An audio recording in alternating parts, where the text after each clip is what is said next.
Montana, 1834. In the middle of the night, a camp of fur trappers and native guides bustles with activity. Under the flicker of their campfire's light, the native Delaware warriors who serve as scouts for the trappers daub red and black war paint on their faces in intentionally frightening patterns. Under the same light, their cohorts in the mountain men, who make up the majority of this trapping party, clean their rifles and check their supplies. Though this group of men is not a military outfit, all among them are preparing for battle. The Blackfoot, the reigning and rightful rulers of this territory, have killed one of the trappers' own, a beloved man known only to posterity as Mr. Howell. The evening prior, Howell had been out checking traps with another member of the party when they had been attacked by the Blackfoot.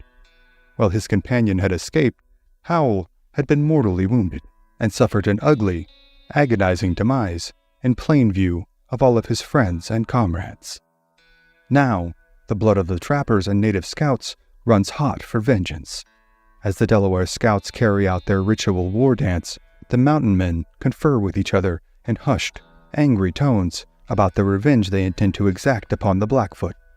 The Blackfoot, so named by the traders from the Hudson Bay Company, who noticed that after trekking eastward to the Great Bay over grasslands that had been recently scorched by wildfires, the tribal members' deerskin leggings and moccasins were stained black with prairie soot, had long been the primary adversary in this area for not only the trappers, but many of their weaker neighbors who often bore the brunt of Blackfoot raiding and warfare. In this austere, unforgiving landscape, the Blackfoot have staked their claim, and it is well known amongst all that trespassers of any kind are not tolerated on their lands. But, however serious the consequences, the tide of fur trappers making their way north along the many rivers and tributaries that crisscross the country had been steadily increasing over the decade. Though their initial dealings with the Lewis and Clark expedition had indeed been largely peaceful, the continued incursion of trappers had been met with a consistent stream of hostilities from the mighty Blackfoot. While trappers often traveled in parties numbering in the dozens, nearly all of whom would be heavily armed, the litany list of trappers and mountain men who had lost their lives for trespassing was ever growing and well known amongst all those who ventured out on the wild expanses of the northern plains. Every man amongst the trapping party, now readying themselves for combat, had known this danger, as had their dead comrade Howell. But this does little to whet the trappers' and native scouts' appetite for vengeance in the name of their comrade. Although they are largely a motley crew of what most in the large cities back east would consider unfit for civilized society, they are not without leadership nor order. But in this harsh world, where decisions made in seconds can have consequences that spell life or certain death, allegiance and obedience are not offered in deference to office or pedigree. Here, a man's reputation and skills make him worthy of leadership, and few men on the whole of the frontier are more skilled, experienced, or well-known than the man who now leads this party of men bent on revenge. He is a tall, well-built, rangy-limbed man with a penchant for jokes and good humor, paired with an uncanny knack for survival and a hellacious bent for combat. His name is Jim Bridger. At this time in 1836, he is 32 years old, but he is already a longtime veteran of the frontier and a legend amongst his fellow mountain men. Born James Felix Bridger on March 17, 1804, in Richmond, Virginia, Bridger had been orphaned at the age of 13 and made his way to St. Louis to work as an apprentice for a newspaper printer. However, after reading one of the paper's advertisements posted by General William Henry Ashley calling for, quote, 100 men to ascend the river Missouri to its source, there to be employed for 1, 2, or 3 years. The 18-year-old Bridger had joined up along with several other men such as Thomas Fitzpatrick, William Sublett, Davy Jackson, James Clyman, Hugh Glass, and Jedadiah Smith, all of whom would go on to become legendary mountain men in their own right.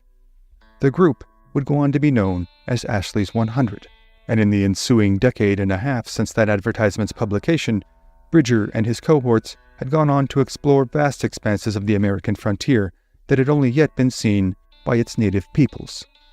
During this time, Bridger had survived countless clashes and run-ins with a number of tribes on the American plains, but it was the Blackfoot whom he feared most. and who most drew his quenchless ire. Now, as he makes his final preparations and mounts his horse, Bridger is silent amidst the cyclone of activity that surrounds him. There is no need nor tolerance for rousing speeches nor exhortations amongst this crowd, as Bridger well knows, and thus his instructions are terse. The Blackfoot are nearby. They are to catch them off guard and kill as many warriors as possible until they are able to drive the Blackfoot out of this vicinity. Then, and only then, will their vengeance be complete. Silently, the party now moves out, with their Delaware scouts leading the way. However skilled and reputable any of the mountain men may be, their skills in tracking are largely incomparable to their native guides who had been schooled in its practice since childhood. Now, under cover of the night, the mean-eyed and tight-lipped contingent makes its way across the sparse landscape, myopically intent on exacting their proverbial pound of flesh from their hated rivals. As the chill of the night winds envelop them, the men do their best to steady their nerves and temper their anger, lest a tactical mistake be made in this critical hour. Finally, the Blackfoot camp is in sight, but the Blackfoot sentries have alerted their comrades, and the Blackfoot are now securely ensconced in a grove of cottonwood and willow trees on the bank of a small river which runs behind them. Just before coming into rifle range of the Blackfoot, the contingent of trappers and scouts comes to a halt. Bridger and the other trappers huddle to discuss their next course of action against this unexpectedly entrenched enemy position. However, as the mountain men confer, the Delaware scouts see no need for what they believe to be baseless precautions. The Delaware, with tomahawk in one hand and rifle in the other, make an immediate headlong charge towards the Blackfoot position. They swarm into the thicket holding the Blackfoot with such ferocity that the Blackfoot are compelled to retreat, thinking that a far larger force has fallen upon them. As the Delaware hack and shoot down any Blackfoot that they can, the remainder of the Blackfoot force quickly swims midway across the river to a small island. From their positions, the still bewildered trappers can see the Blackfoot swimming across the river, holding their rifles above their heads so as not to waterlog them. Now, this band of warrior kings on the northern plains are, pitiably, trapped on an island with little cover and little possibility for escape. The trappers and Delaware scouts now take their time and ease into firing positions least exposed to the warriors on the island. The mood has now changed from one of uncertain foreboding to a level of conviviality often reserved for picnics and parties. The following account from fur trapper and participant in the battle, Isaac P. Rose, describes the scene as follows in his memoir, 4 Years in the Rockies. It may appear strange to our readers, yet it is nevertheless true that the feeling experienced by the trappers when about to make a raid on a band of hostile Indians resembles those of our country friends when going to visit a circus. It is relaxation from their usual employment, and a good time for fun, frolic, and adventure is expected. Every trapper had selected a tree or clump of bushes within fair rifle range of their enemies, and whenever a Blackfoot exposed any part of his person, a ball from one of the trapper's rifles would send the unfortunate native back to the happy hunting grounds. This fight may be considered regular target practice. One of the Indians would hoist a breechcloth above the logs, and in 1 minute it would be cut down by a bullet from one of the white men's rifles, followed by shouts and yells from the trapper who witnessed the shot. And, again, a trapper would place his wolfskin cap on his ramrod and raise it above his place of concealment, and it would soon be perforated by an Indian bullet. In this way the fight went on for several hours, but with little advantage to either party. Despite the mortal consequences, the mood is light, even when one of the trapper's own suffers a minor injury. A man named Mark Heed manages to incur a scrape on his upper arm from a bullet. The man, well known amongst his fellow trappers for his distinct, nasally drawl, cries out in shock and pain, "I've been shot!" The trappers further down the firing line from him cannot make out his words, and ask those in between themselves and Heed what the man has said. "He says he shot an Indian," yells one.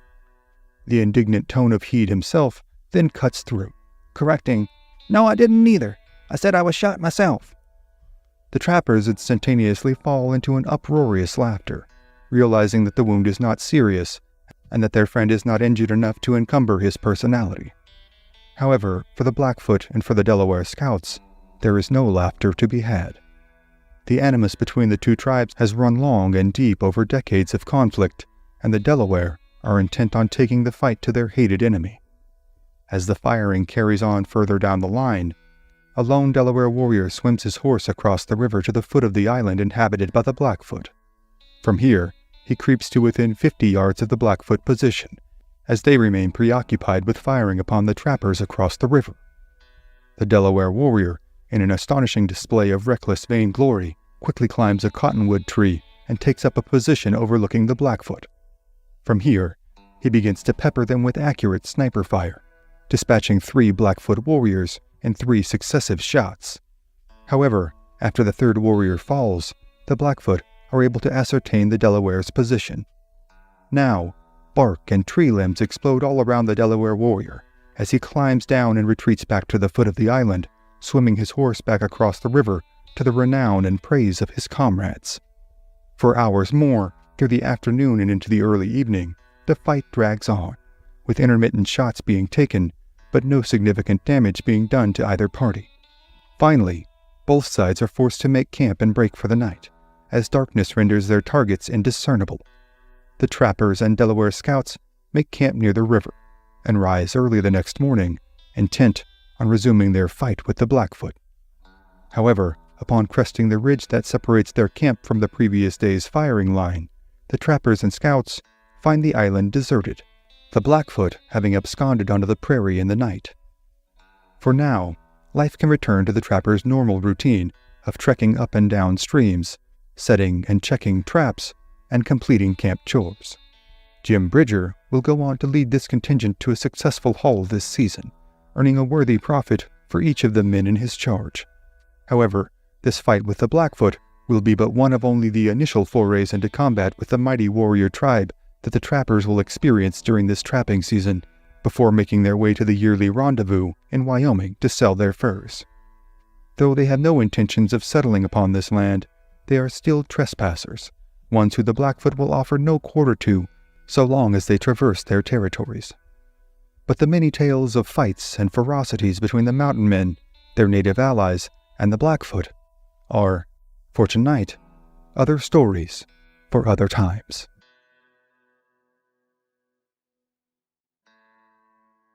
Eastern Idaho, 1832. As bullets whiz by them and the sounds of gunshots fill the air, a group of Blackfoot warriors urge their galloping horses towards a small lake ensconced in the mountainous terrain. Behind them, in hot pursuit, ride several American fur trappers, firing their single-shot rifles and pistols to the best of their abilities while riding atop their galloping mounts. With little option in the way of escape, the small group of Blackfoot warriors take to the frigid waters of the small lake. Here, with their horses in water up to their withers, the warriors now launch arrows towards their attackers. The fur trappers in hot pursuit are momentarily stalled, not wanting to risk bogging their horses down in the water by furthering their attack. They retreat to a position on the banks of the small body of water under cover of the area's abundant timber. From here, they trade shots with the waterlogged Blackfoot, assuming their quarry to be trapped and all but assuredly doomed. But this Blackfoot hunting party the trappers have happened upon are in fact only one small part of a larger band of Blackfoot camped only a few miles away. When one warrior on a particularly fleet pony makes his way back to their village, reinforcements are quickly gathered, and in mere minutes, a force of hundreds of Blackfoot warriors are mounted and charging out of the camp towards their brethren who are trapped in the waters of the lake. Soon, it is the American fur trappers who are on the defensive, as the newly arrived Blackfoot reinforcements pour over the hilltop behind them. At the head of the attack is a Blackfoot chief named Eagle Ribs. He is a member of the Buffalo Society and among the very few warriors allowed to wear the horns of the buffalo as a headdress. He rides in front of his warriors, all among them incensed at the trappers' attack. In the preceding few months, the Blackfoot had killed numerous fur trappers in the area, along the Yellowstone and Gallatin rivers. They are, without question, the most feared tribe among the trappers here on the northern plains. The Blackfoot are a powerful warrior tribe, the ruling power here on the northern plains, a title they have earned through years of ruthless expansion after the introduction of the horse to their people sometime in the 17th century led to a veritable explosion in capabilities in both hunting and raiding. Now, as they turn the tide of the trappers' attack, a shudder flows down the spines of the once bellicose mountain men, as all among them know that, while being killed by the Blackfoot will surely be a terrifying end, it will pale in comparison to the agonies that await them should they be taken alive. Now, under a hail of arrows and bullets, the trappers are forced to retreat from their position, abandoning their attack and riding back towards their own camp several miles away. Just minutes prior to their arrival, the camp had been a typical scene of activities, with men carrying out chores, repairing equipment, and checking their inventories. But as the first riders fleeing the Blackfoot race into camp, the routine of the morning is quickly broken, and it is readily apparent to the trappers that they will now have to take immediate action in a fight for their lives. Now, the men amongst the trappers' forces will soon face the full might of the Blackfoot's martial prowess brought to bear on them here in the middle of the wilds of the Idaho mountains. Among the trappers is 28-year-old Jim Bridger, one of the most experienced among them, and for all intents and purposes, their elected leader.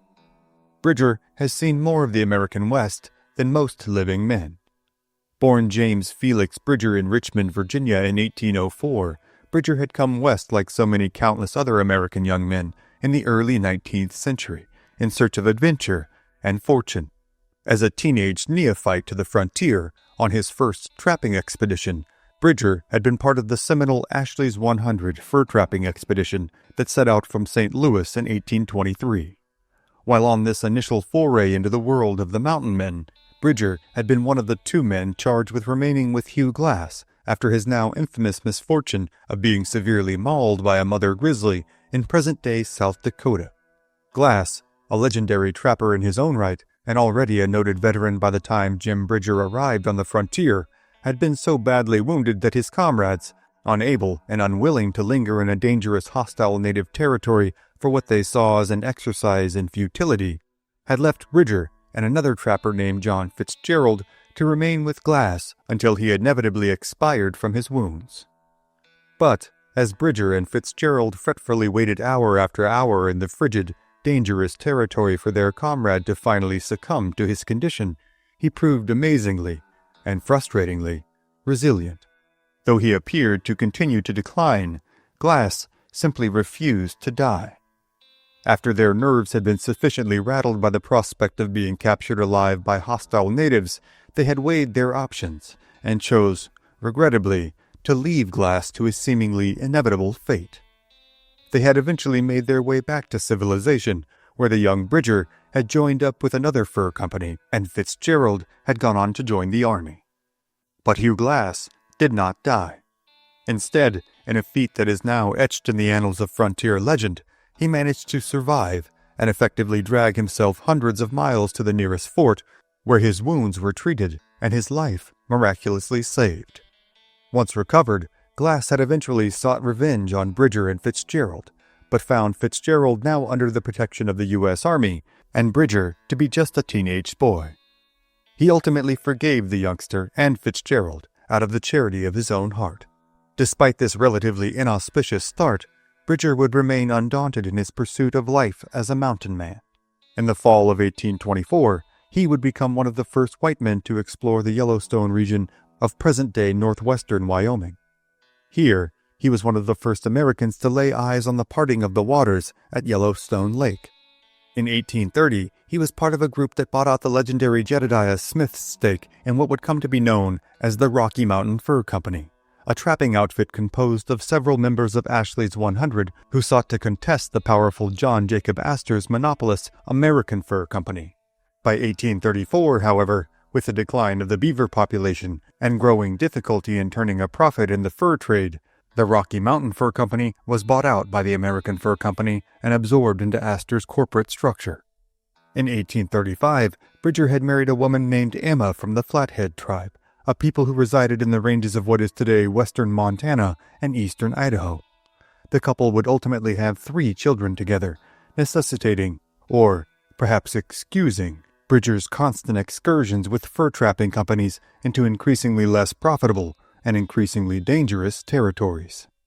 In this year of 1836, Bridger and his troop of fur trappers are on their way to the yearly rendezvous that will be held in present-day Idaho at a place called Pierre's Hole. The rendezvous is an annual tradition amongst the mountain men and local tribes, one that affords all a brief, fleeting respite from the drudgeries and dangers of life on the frontier. The furs and hides that had been so arduously gotten in the preceding year would be traded and sold. Goods and supplies would be bought and bartered for, and all could partake in the ample good food and drink. Songs, dances, gambling, gossip, as well as romantic liaisons between lonely mountain men and native women, all abounded.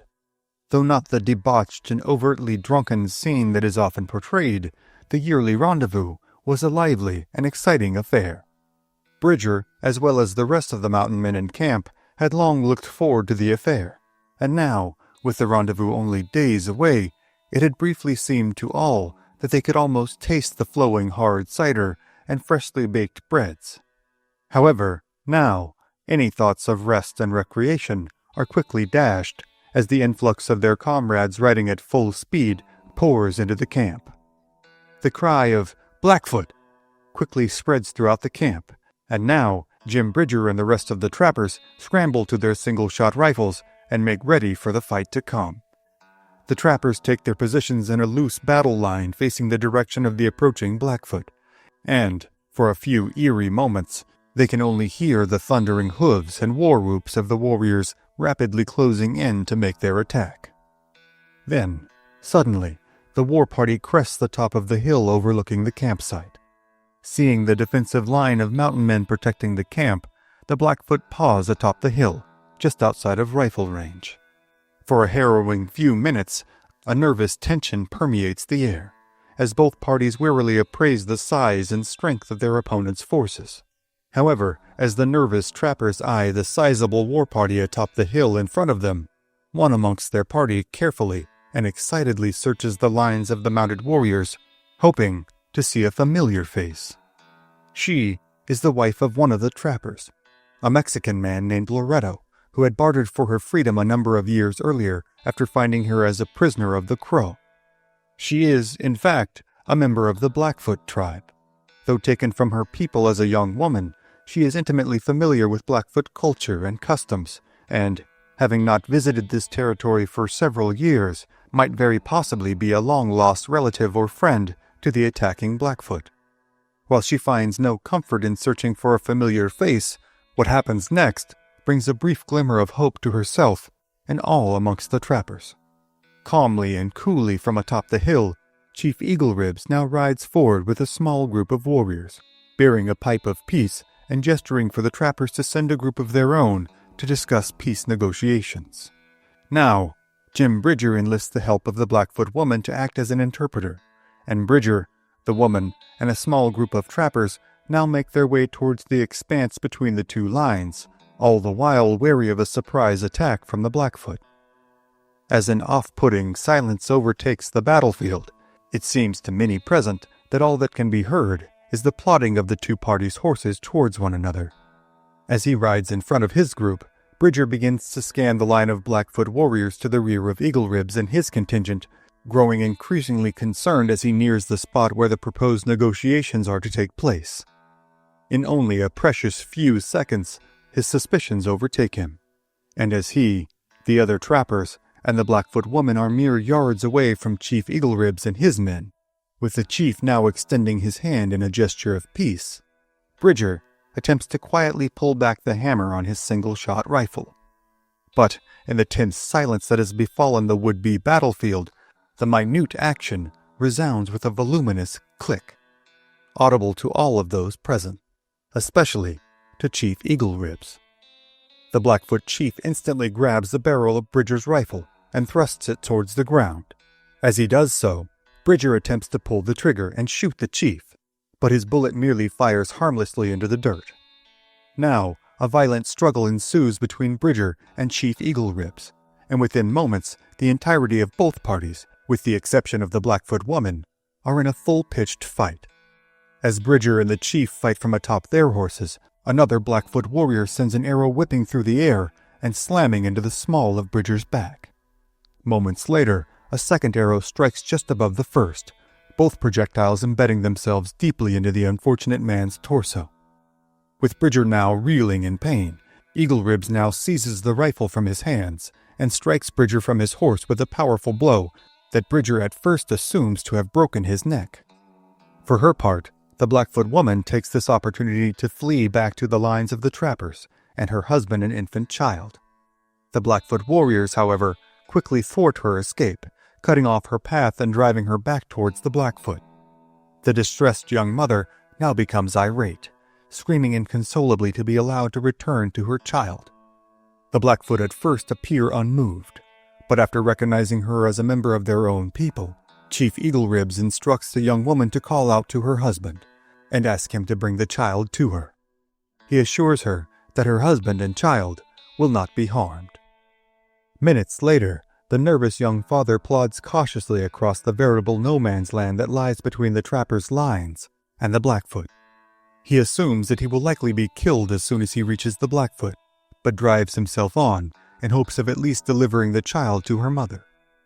To his surprise, he arrives at the Blackfoot lines unharmed and is allowed to hand the child over to his wife. However, this is where the charity of Eagle Ribs and his warriors has been exhausted. The man is instructed to now leave his wife and child and return to the trappers. He is promised that he will be left unharmed as he crosses and that his wife and child will be cared for. The unnerved trapper now makes his way, again, across the expanse of mountainous prairie, feverishly wondering if he has seen his young family for the last time. For the time being, it appears that he has, as the Blackfoot now take their newly returned tribal sister and her child with them as they sink over the hills and into the wilderness. The befuddled, heartbroken young father can only watch on. Meanwhile, though the Blackfoot have now left the battlefield, Jim Bridger's troubles have only begun, as the 2 arrows lodged deeply in his lower back now cause him excruciating pain with even the slightest movement. As his blood-soaked shirt is cut away, it is apparent to his attending brethren that extracting the arrows will be a difficult, painful process. While one of the arrows is pried free with relative ease, the second remains lodged immovably.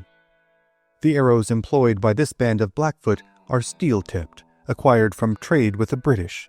Unlike their stone predecessors, these tips do not break or shatter, but bend and hook upon impact, making the extraction of a warped arrowhead all but impossible. After several excruciating attempts, the decision is made that the arrowhead will have to be left. The mountain men present, acting as rudimentary though serviceable physicians considering the circumstances, agree that any further surgical incursion into the wound by their untrained hands will only cause more damage. And so, the bent steel arrowhead is left where it has struck, embedded in the soft tissue of Jim Bridger's lower back. In this pitiable condition, Bridger is now forced to endure the agonizing ride to the rendezvous. The long-awaited trip is all but spoiled for the young mountain man, as his pride is also significantly wounded, having suffered not only the arrow wounds, but the theft of his rifle by the Blackfoot chief Eagle Ribs. Though Bridger is able to turn a substantial profit for his year's worth of trapping, the limitations of his condition only serve to dampen his spirits. But this will not be the last time that the legendary Jim Bridger will meet with the feared and fearsome Blackfoot. Though he will carry the arrowhead in his back for the remainder of his life, Bridger will return to the frontier in only a matter of weeks, and over the course of the succeeding years, he and his trapper cohorts will meet the Blackfoot in countless brutal confrontations in the fight to control the northern plains. But the many stories of the fabled life of Jim Bridger, as well as the countless instances of heroism, ferocity, selflessness, and tragedy that will occur in the battles between the mountain men and the Blackfoot in the years to come, are, for tonight, other stories for other times.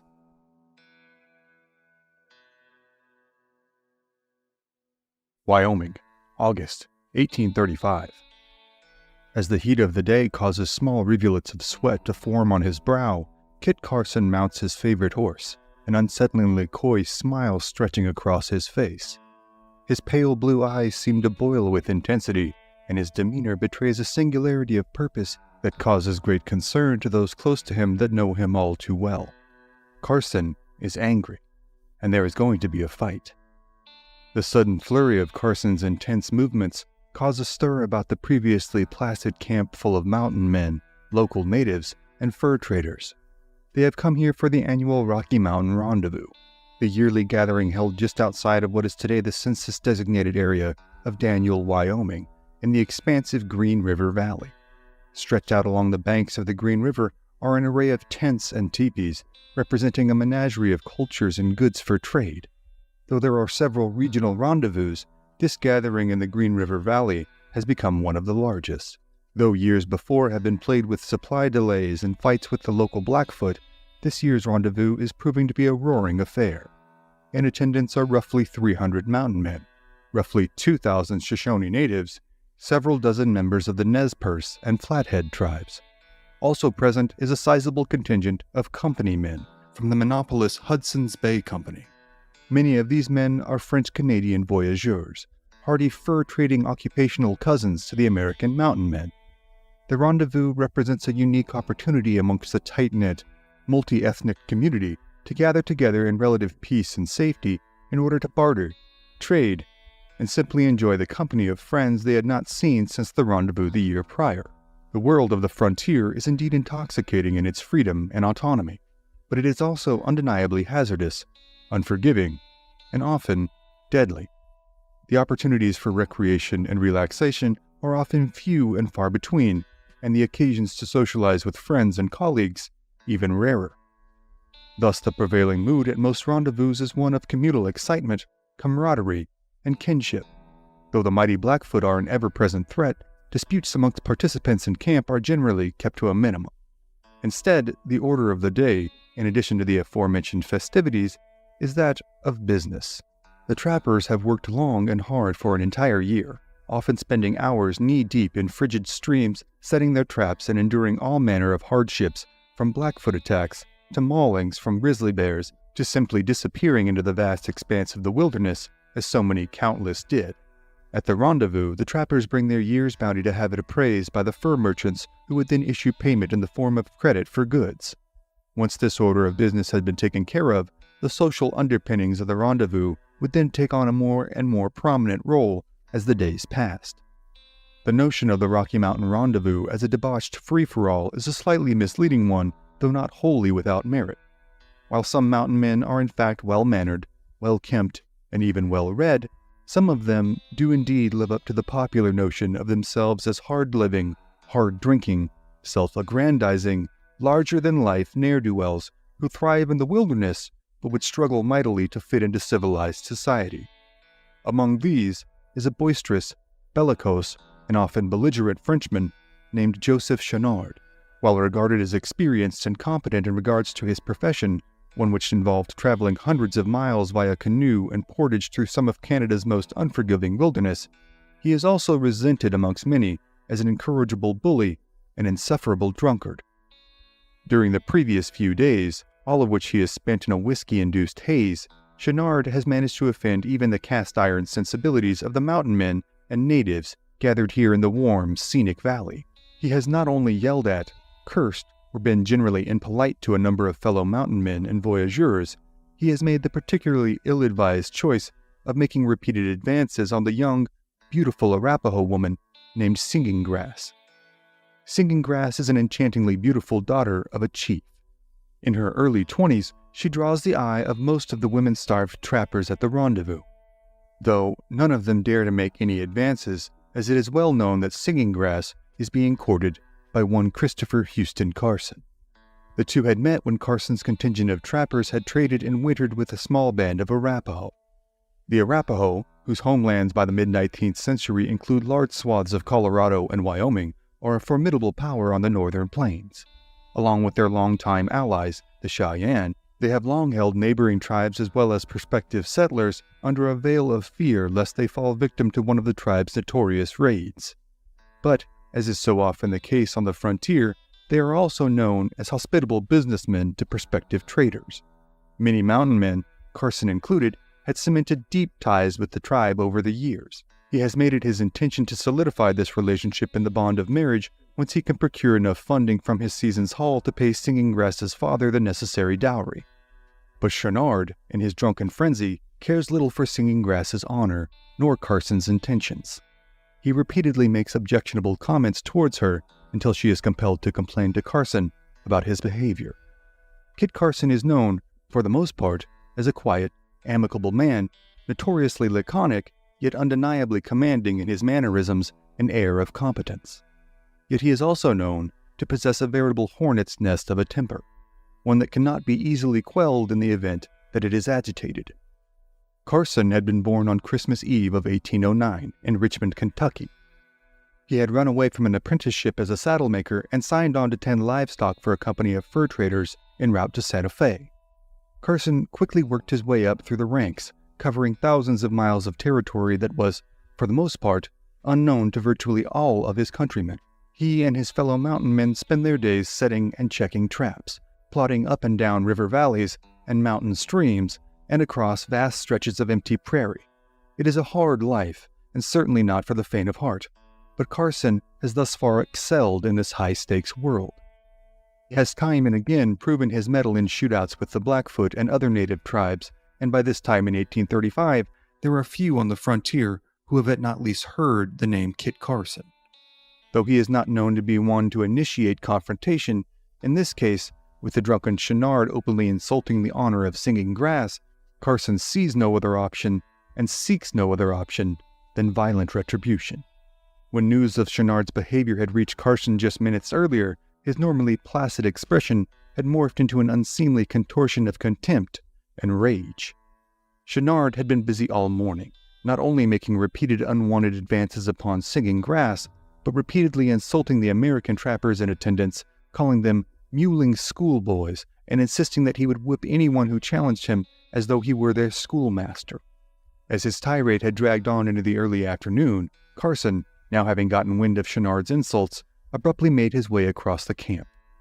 Carson was a man of imposing physical strength and commanding presence, but relatively diminutive size. As he had neared the mountainous Chenard, it seemed that the Frenchman's prediction of whipping the Americans like so many schoolboys might indeed come true.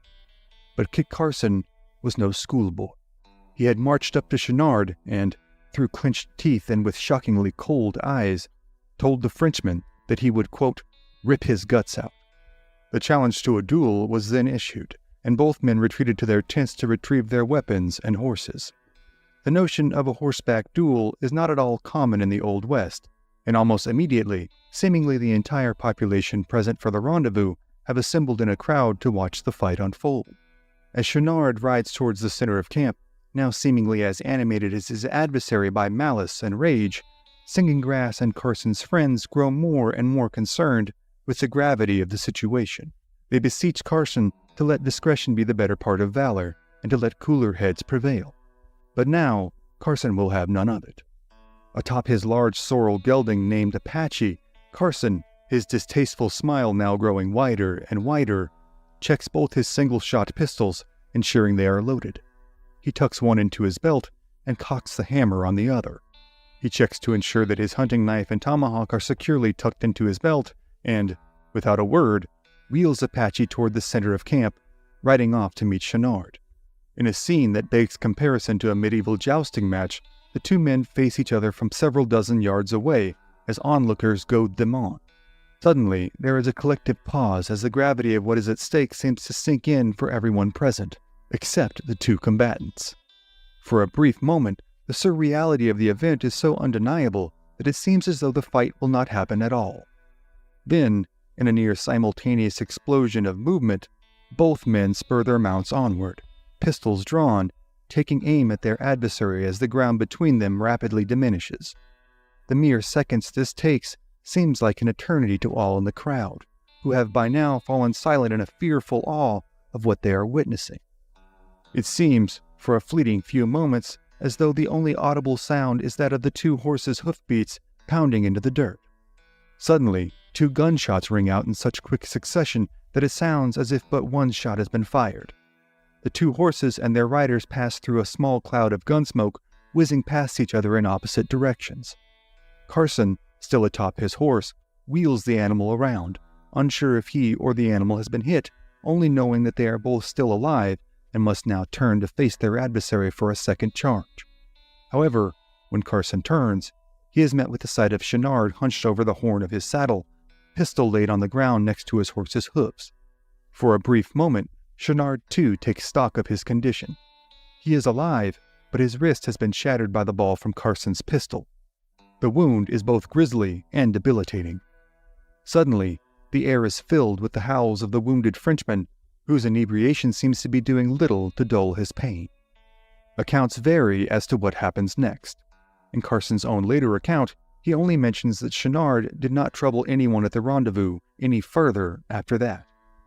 Carson was certainly not above killing, as he had previously and would again kill men who presented less of a direct threat to his personal safety than had Chenard. No record exists as to Chenard's ultimate fate. However, the accounts of Carson that will follow from this moment on will see him grow from well-known tradesman to pop star folk hero in the span of the next half-decade. In a world that is known to be mercilessly violent and universally hazardous, Carson has managed to cement his legacy as a legendary figure who can bear any hardship, solve any problem, and win any fight. While there is certainly a sizable gap between fact and fiction in the recountings of Carson's exploits, his status as a highly skilled, deeply experienced, highly impactful individual in the course of the history of the Old West is undeniable. However, for tonight, the many tales of Carson's other triumphs, tragedies, and controversies are other stories for other times.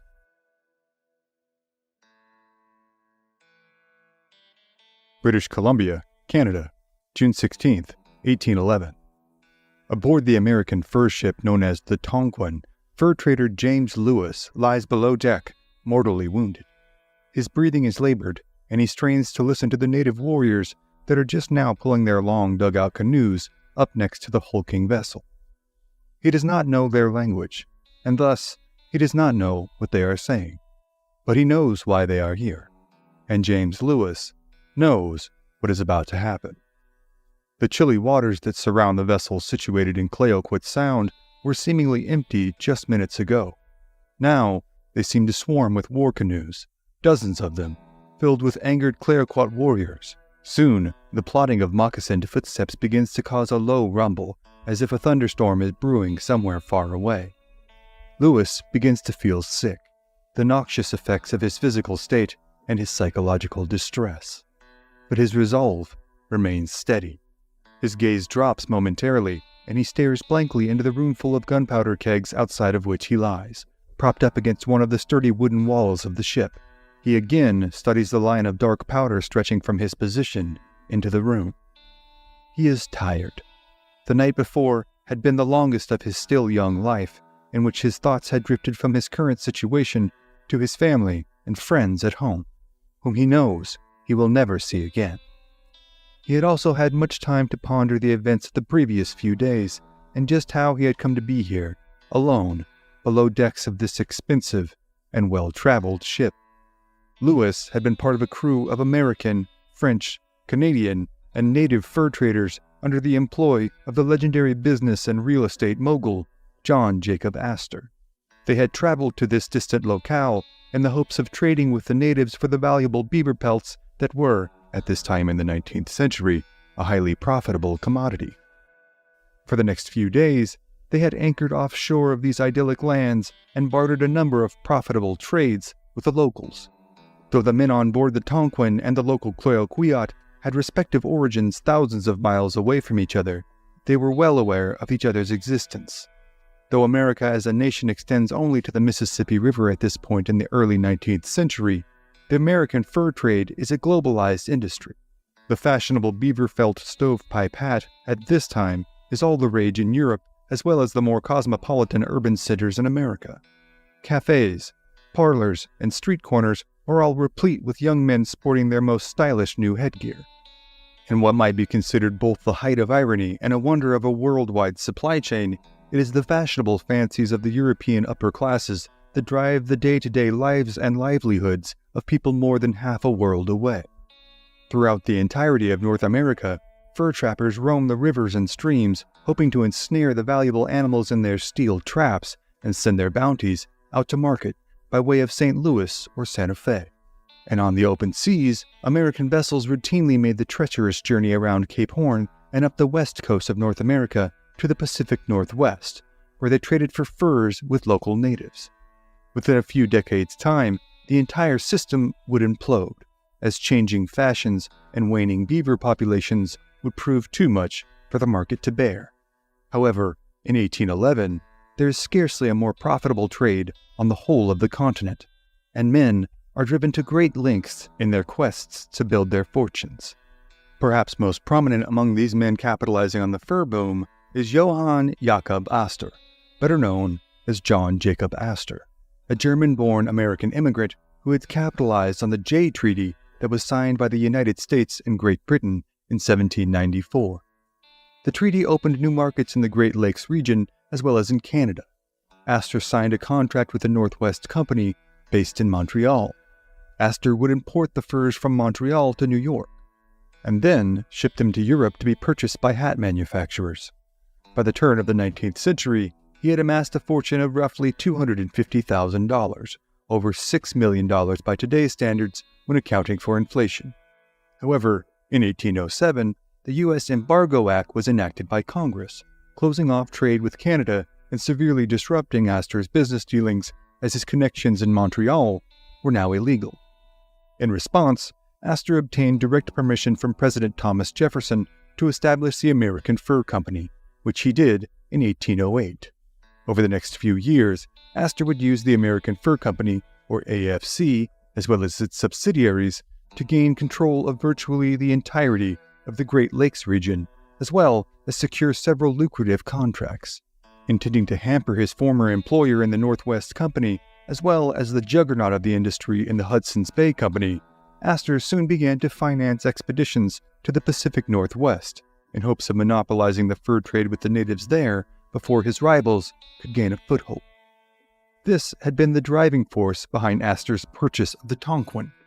In 1810, Astor created the Pacific Fur Company, a subsidiary of the American Fur Company, to expand into the Northwest with intentions to both explore the territory and to establish favorable relations with the natives. Astor had purchased the Tonquin, a 290-pound bark, 96 feet in length, and outfitted to carry 22 cannons, from the Fanning and Coles Company, who had sailed the ship to China to trade for cheap goods in 1807. Astor purchased the vessel for $37,860, roughly $700,000 today, on August 23, 1810. He hired the most experienced fur traders he knew, mostly Scottish and French-Canadian voyageurs, who had long plied their arduous trades amongst the natives of the Great Lakes region. And to command the ship, Astor sought out the services of a short-tempered and staunchly disciplined ex-U.S. Navy captain named Jonathan Thorne. Born in Schenectady, New York on January 8, 1779, he was the first of 15 children born to Samuel and Helena Horne. He became a midshipman in the U.S. Navy at age 21 in April of 1800. Thorne participated in the Tripolitan War, also known as the First Barbary War, in 1801. Thorne was part of a small group of volunteers that accomplished the dangerous mission of sneaking into the harbor at Tripoli, Libya, and destroying the captured American frigate known as the Philadelphia on February 16, 1804. On August 3rd of that same year, Thorne also participated in the attack on Tripoli Harbor led by Commodore Edward Preble. He was commended for his conduct during the engagement and was given command of one of the captured gunboats. While serving in the New York Navy Yard, he was promoted to the rank of full lieutenant in February 1807. At the time, Thorne was the youngest naval officer to ever command a United States naval yard. Still, despite his relatively rapid ascension within the ranks of the Navy, Thorne's correspondence to friends and family at the time betray a young man internally besieged by self-doubt and various physical ailments. Thorne would serve in the Navy until 1810, when he was granted a 2-year furlough in order to sign on with John Jacob Astor for a job as captain of the Tonquin. But as much as Astor's thought processes were logical, he would simply hire the best, most experienced men he could for each position, they lacked an overall accounting for the variability of human temperaments, perspectives, and experiences. And, unfortunately for the men embarking on the Tonquin, there were scarcely two cultures more at odds than that of Captain Thorne's disciplined navy and that of the purely pragmatic, often romanticized voyageurs. The Tonquin set sail from New York City on September 8, 1810, carrying a crew of 34 men. They rounded Cape Horn and stopped off in Hawaii before arriving at the mouth of the Columbia River on the 22nd of March, 1811. During the entirety of the journey, Captain Thorne had proven increasingly at odds with the voyageurs. They found him wildly overbearing, while he found them slothful and disorganized.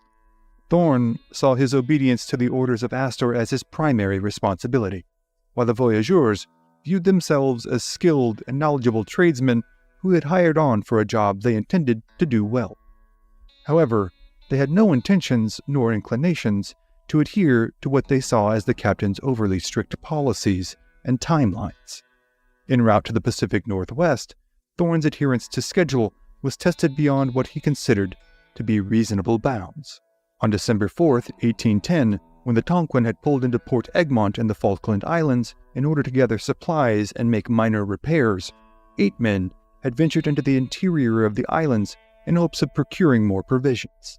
When they proved slightly tardy on their return, Thorne saw fit to sail away with the remainder of the crew and leave the 8 men stranded on the remote island.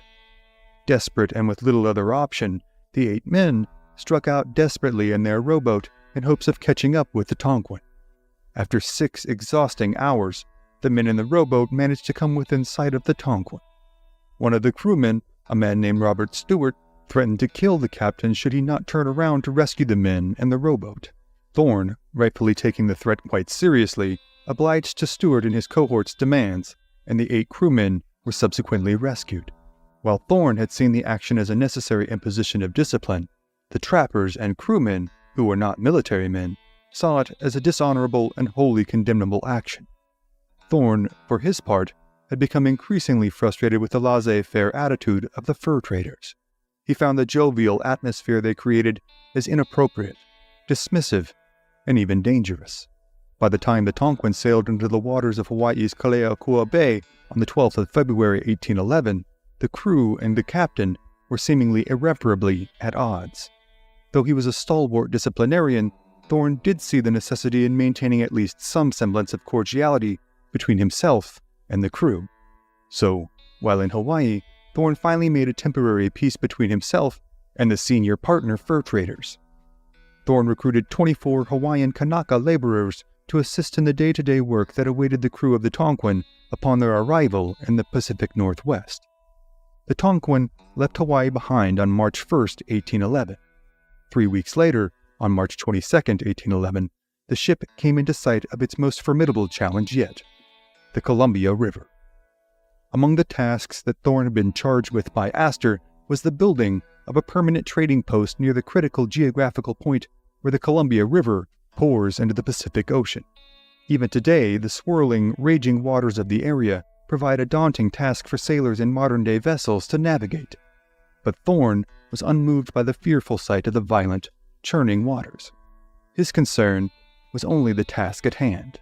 Thus, on a particularly stormy day, he ordered 5 men to cast out in a rowboat and make their way into the middle of the waters to sound the bottom or determine the depth of the water so that the larger ship could find a spot on the formidable sandbar deep enough for it to get through. The terrified men beseeched Thorne with heartfelt pleas for their lives, as they saw venturing into the turbulent waters before them as tantamount to suicide. J.C. Fox, a veteran Boston sailor and Thorne's first mate, was appointed to lead the task. He was ordered to take a crew composed of 3 French Canadians who had never been to sea before, and an aging Yankee sailor who would be of marginal use at the oars. He protested vociferously to the captain, who only dismissed the terrified young man by turning his back to him and remarking that if he was so afraid of water, he should have stayed in Boston. Thorne ordered them to carry on, insisting that he needed all of his experienced sailors to man the ship in the midst of the repressive squall they were currently enduring. Ultimately, Fox mournfully obliged. He sorrowfully addressed his comrades, saying that his uncle had left his bones at the bottom of this channel only a year before, trying to make the treacherous crossing himself, and that now he would join him. It would be only minutes later when the boat would capsize amidst the waves, killing all 5 men on board. 3 days later, on the 25th of March 1811, another crew of 5 men was ordered to repeat the same mission that had killed their unfortunate comrades scarcely 48 hours earlier. Their small rowboat met the same fate, being capsized in short order amidst the crashing waters. However, this time, one American crew member and one of the Hawaiian Kanakas managed to miraculously make their way to shore after a horrifically harrowing ordeal that saw both nearly succumb to drowning and then hypothermia. The next day, the Tonquin was able to navigate past the sandbar, laying anchor in Baker Bay. Thorne and the remaining members of the crew then came ashore. Over the succeeding few weeks, the crew of the voyageurs and the remaining Hawaiians would construct a trading post. This post would blossom into an economic hub and is today the town of Astoria, Oregon. As they labored, much of the conversation amongst the men was conducted amongst themselves in their native tongues, so as to be indiscernible to Captain Thorne. But it was clear to the captain, from their tone alone, that the crew were nearing a mutinous fervor. Still, the mission carried on. As the months passed, trade was carried out with curious locals, such as the Clatsop people, a Chinookan tribe that had been encountered by the Lewis and Clark expedition in 1805. Thorne pressed the Clatsop for information on any of their neighbors to the north who might be open to trading as well. He was referred to the Cleoquiot tribe, who resided around the Cleoquiot Bay some 430 miles to the north. The Cleoquiot, meaning the people from Cleoqua or Cleoqui, had recently engaged in peaceable trading with a number of European merchants. They were a hunter-gathering people, descendants of the Nunchanuls. Scant years before, in the late 1700s, they had engaged in prolonged and vicious intertribal warfare in efforts to rid their territories of foreign invaders from rival nations. Thorne was encouraged by the potential profit source and dismissive of any military threat that might be posed against his superiorly armed men aboard their state-of-the-art ship. And so, on June 5, 1811, the Tonquin again crossed the sandbar, leaving the waters of the bay and heading north, again, towards current-day Vancouver, British Columbia. As they traveled north, they stopped intermittently to come ashore and trade with other tribes along the way. During one of these stops, they hired a local native named Hosea Kiao to serve as their interpreter as they continued on northward. Thorne was again cautioned against venturing into the Cleoquiot's territory, as they had recently had some tense dealings with other European traders.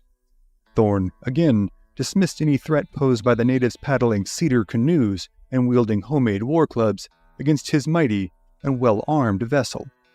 During the second week of June, the Tonquin finally made its way into the waters of Cleoquiot Sound. Alexander Mackay, the most experienced Scottish fur trader on board the ship, and Hosea Kiao went ashore to establish relations with the Cleoquiot. They were received peaceably, even being welcome to stay the night in the chief's longhouse. The next day, as Mackay and Hosea Kiao established trade on shore, a number of Cleoquiot canoes went out to the Tonquin in hopes of bartering for more goods than Mackay and Hosea Kiao had brought with them. Before leaving to come ashore, Mackay had cautioned Captain Thorne of this eventuality, and warned him not to let too many Cleoquiot on board at once. Thorne, wholly inexperienced in trading with natives save for his most recent dealings in the past few weeks, brushed Mackay's concerns aside, again reassuring him that the Tonquin's might rendered it practically invincible to native attack. As curious Cleoquiot clambered on board, Thorne ordered several blankets spread out on deck and trade goods laid upon them. Believing himself a shrewd bargainer, Thorne attempted engaging a Cleoquiot elder, a chief known as Nukami, in trade. He offered 2 blankets, an assortment of beads, and a number of metal fishhooks in exchange for 1 otter pelt, an offer he felt to be more than charitable. Nukami, however, was an experienced and shrewd deal-maker, a veteran of countless dealings with Europeans and other natives throughout his long life. He rejected Thorne's offer outright, scornfully condemning it as egregiously low. Nukami insisted on 5 blankets. Thorne saw this as outright extortion. He angrily turned his back to the chief stalking off towards his quarters. The chief, indignant himself, followed the captain, taunting him for being such a weak bargainer and waving the otter pelts in the air. Incensed, the captain grabbed one of the furs and, according to varying accounts, either struck the chief with it or rubbed it in his face, shouting, "Damn your eyes!" He subsequently threw Nukami and all of his cohorts off of the Tonquin and sent word from Mackay and Hosiakiao to return. Mackay was horrified at the captain's pomposity, and the experienced traders in the crew now all believed themselves to be in great danger. They insisted that now was the time for the Tonquin to pull up anchors and to take its leave, but Captain Thorn would hear none of it. Just after sunrise on the following morning, a singular canoe appeared on the water, pulling up next to the Tonquin. Captain Thorn, as well as much of the rest of the crew, was still asleep. The Cleoquiot inside the canoe held up furs and made overtures of peace towards the crewmen on watch, who were convinced to let the small ship come aboard. Captain Thorn, as well as Mackay and Hosiakiao, were summoned to the deck, and trading was commenced. But soon, more canoes began to flock to the Tonquin. At first, just a few, but then more, and then more. Again, Mackay and Hosiakiao beseeched Captain Thorn to only allow a small group of Cleoquiot on board at a time. Again, Thorn dismissed their concerns wholeheartedly. Hosiakiao then noticed that many of the Cleoquiot warriors wore fur mantles draped over their necks and shoulders, a curious wardrobe choice considering the warm June weather. Yet again, the captain roundly condemned the idea of being caught off guard by a surprise attack. Finally, the number of Cleoquiot on board the Tonquin became unmanageable, and yet still, the canoes continued to pull up next to the Tonquin. Finally, Thorn was forced to order the decks cleared and the topsails unfurled, and the anchor weighed. The mood on board the ship, and that of Thorn in particular, was rapidly devolving from one of joviality to one of panicked suspicion. As the preparations were being made to move, and the Cleoquiot were being ushered off the Tonquin and back into their canoes, James Lewis, acting as the ship's clerk, had been hunched down next to a bale of blankets, taking stock of inventory. Suddenly, a startling, bone-chilling war cry rang out, piercing the muggy summer air. The Cleoquiot chief standing next to Lewis brandished a large hunting knife, burying it deep into the unfortunate American's back. Lewis fell forward into the ship's companionway, alive, but grievously wounded, and a massacre ensued on board the Tonquin. Mackay, standing nearby, was the only crewman who had broken the typical policy which barred anyone from carrying arms above deck without explicit permission, and snuck a pistol into his waistband. With the advent of the attack, Mackay, the seasoned, strong-willed Scotsman, pulled the weapon and made use of its single shot in disposing a lone Cleoquiot warrior. The other warriors immediately leapt upon Mackay, bludgeoning him mercilessly with the war clubs they had concealed beneath their furs. Mackay was then tossed, barely alive, into a canoe where he was dispatched by Cleoquiot women with large oars. Next to fall was Thorn, who in fact fought valiantly and viciously with a pocket knife he kept on his person as he made a desperate bid to get to the cache of weapons kept on board. He managed to eviscerate 4 of his assailants, though he suffered several grievous wounds in the process. He, too, was soon felled by a mighty strike from a war club. The bulk of the pitiable crew on board were then cut and clubbed down over the next few minutes, as the Cleoquiot exacted their revenge for the captain's disrespect. Every sailor on the decks was killed, save for the native translator, Hosiakiao. Also still alive was James Lewis, who had dragged himself into the shadows and hidden for the remainder of the attack.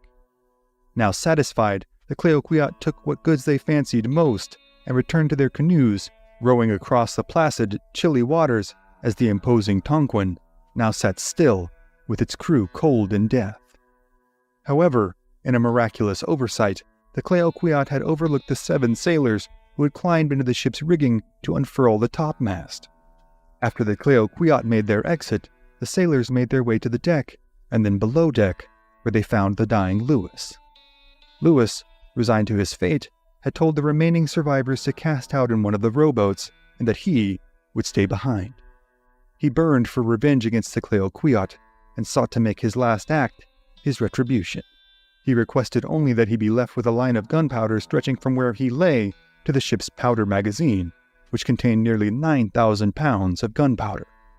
He would wait until they returned the next day, which all assumed to be a certainty, as there was still so much valuable loot left on board. Then, he would blow the ship up. This, he hoped, would create time for his cohorts to escape and eliminate as many of their pursuers as possible. After jarring farewells, the men left Lewis alone with his thoughts as they slipped away in the rowboat. And now, here he sits, retching in pain and smiling to himself as the ship grows heavier and heavier with the weight of the Coexist climbing on board. Before long, roughly 200 warriors swarmed the deck and hulls of the once mighty vessel, now but a carcass to be scavenged. Perhaps Lewis takes one last look at the brilliant British Columbia sky, or thinks once more of his upstate New York home, or the Hawaiian Islands, the Falklands, the bar rooms of New York City, or the beaches of Oahu. Then, as Hokc watches from the shore, unaware that there are any survivors at all, the Tonquin erupts in what is likely the largest explosion that will be seen in the Pacific Northwest until World War II's battle for the Aleutian Islands. A din of grief and horror erupt from the Coexist assembled on shore as a giant fireball consumes what is left of the Tonquin within minutes.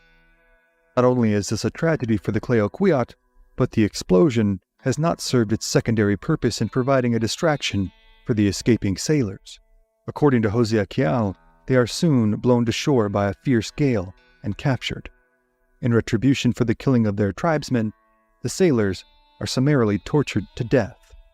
It will be weeks later when word finally reaches Fort Astoria, passed on by reluctant natives who now seem to be inexplicably fleeing the area. Save for Hokc, who is now a prisoner of the Coexist, there are no survivors. The entire crew of the Tonquin, as well as the ship itself, have been lost. Word will make its way to Astor, who will find himself much aggrieved, but more determined than ever to establish a trading foothold in the territory. But the many tales of Astor's ambitions, as well as those of the plight of the peoples of the Pacific Northwest who will suffer untold hardships in the years to follow, are, for tonight, other stories for other times.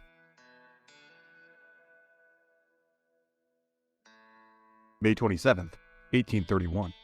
Present-day southern Kansas. A group of New Mexico-based merchants are gathered in a tight cluster, making their way southwest down the Cimarron River. They are nervous, with an unspoken tension pervading the air that surrounds their small party.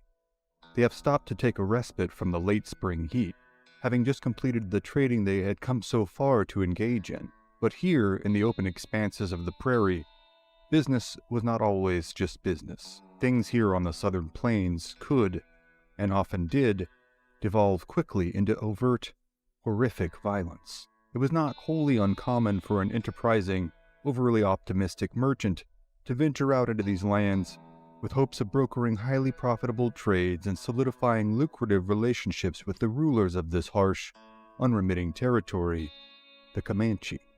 Many of these hopeful capitalists were simply never seen again. Some returned wealthy men, some returned traumatized survivors of Comanche wrath. These merchants, though, had managed to broker mutually beneficial relationships with the Comanche that had lasted for decades by this point in the early 19th century.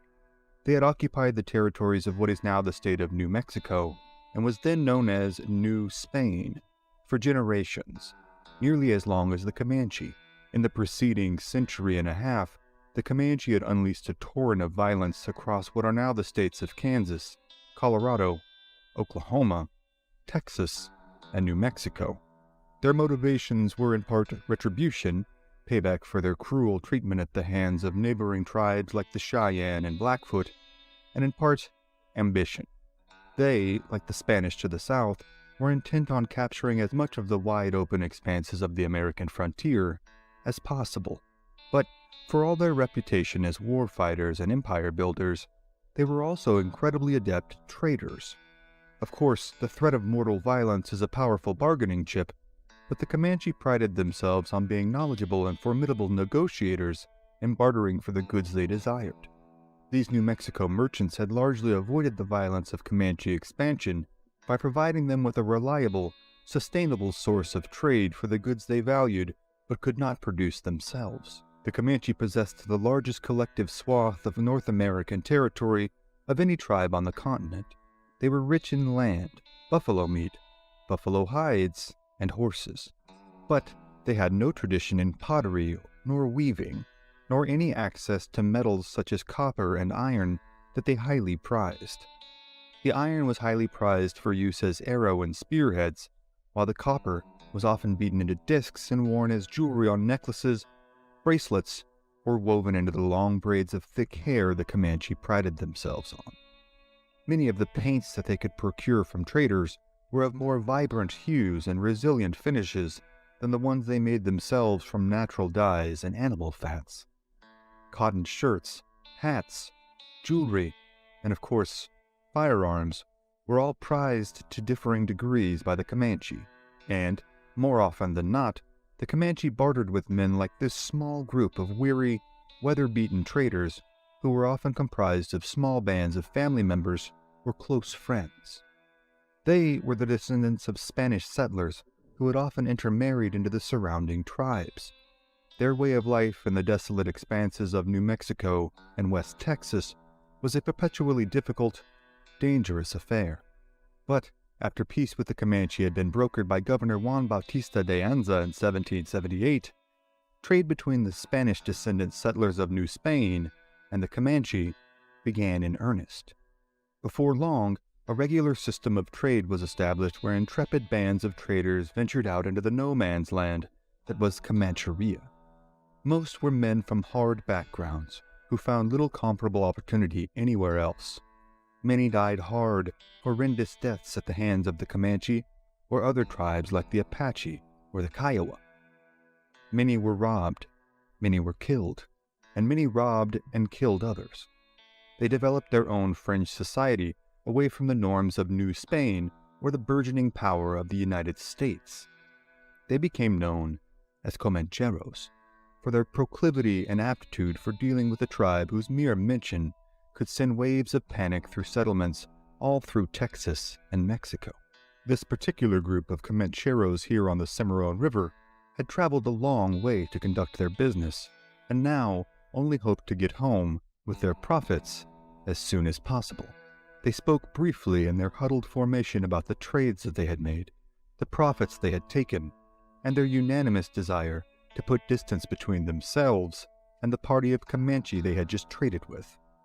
To a man, the small party was aware that there was nothing to stop the Comanche from trailing them for a while, only to kill them all, recoup the items they had traded away, and walk away with little to no consequence.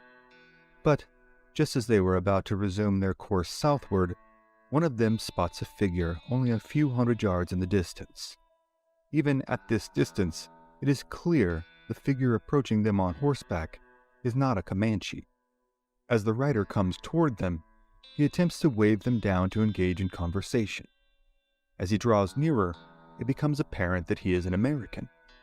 In fact, though the Comancheros would have no way of knowing it, this was one of the most well-known and well-traveled Americans alive at the time.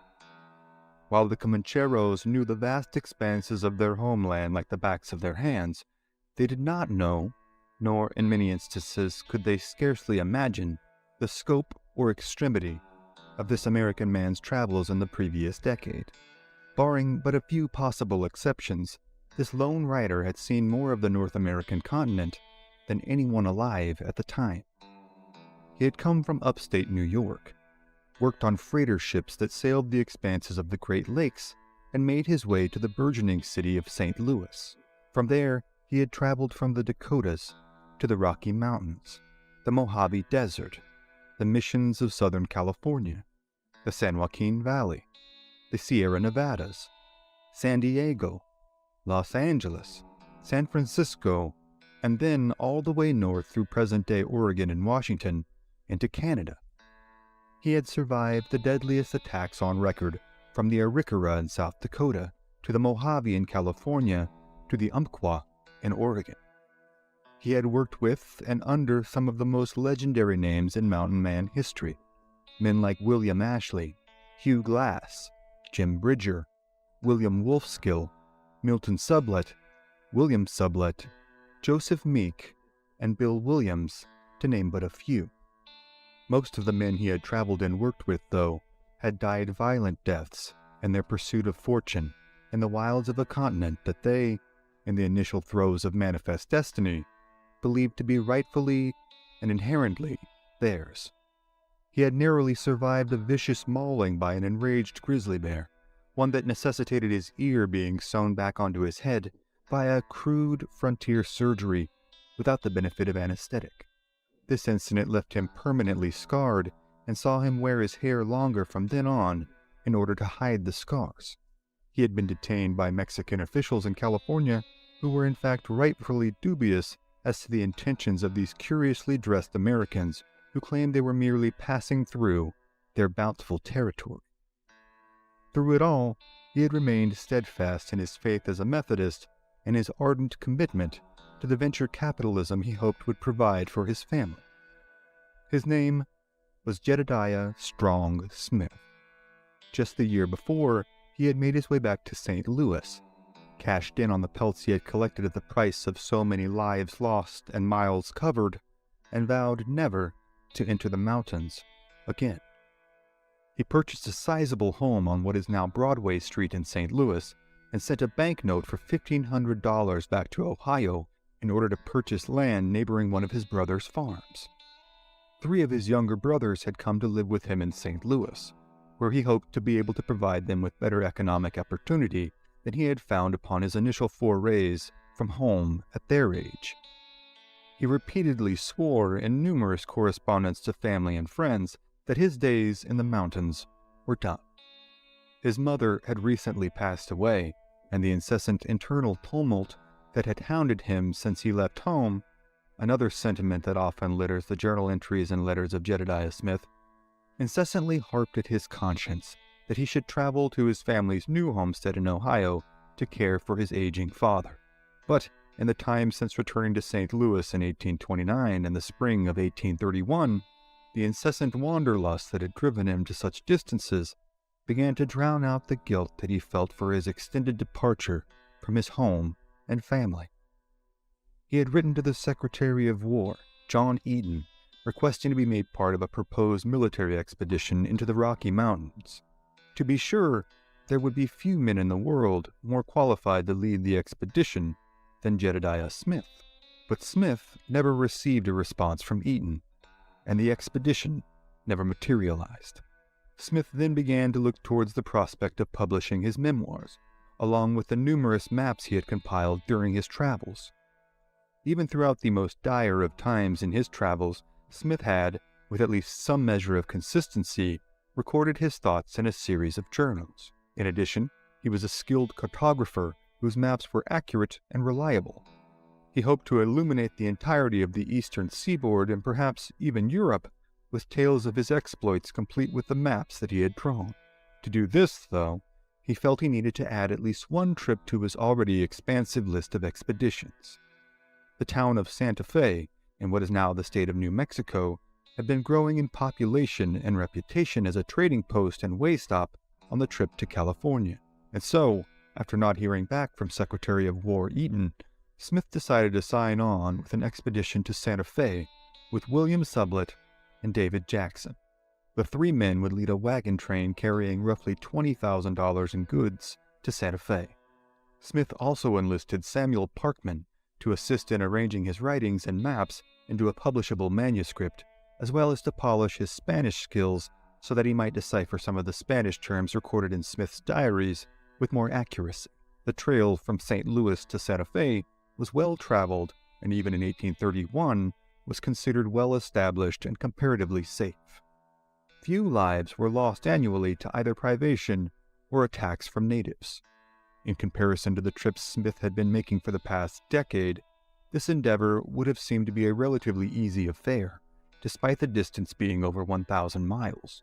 The wagon train, complete with 83 men, left for Santa Fe in the spring of 1831, in high spirits with aspirations of completing a timely profitable trip.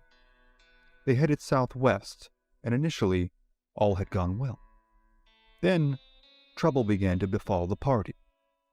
First, on May 19th, a company clerk who had long worked for Sublette and Jackson, a man recorded only as Mentor, was murdered by Pawnee warriors when he wandered off from the main party near the Pawnee River, a tributary of the Arkansas River.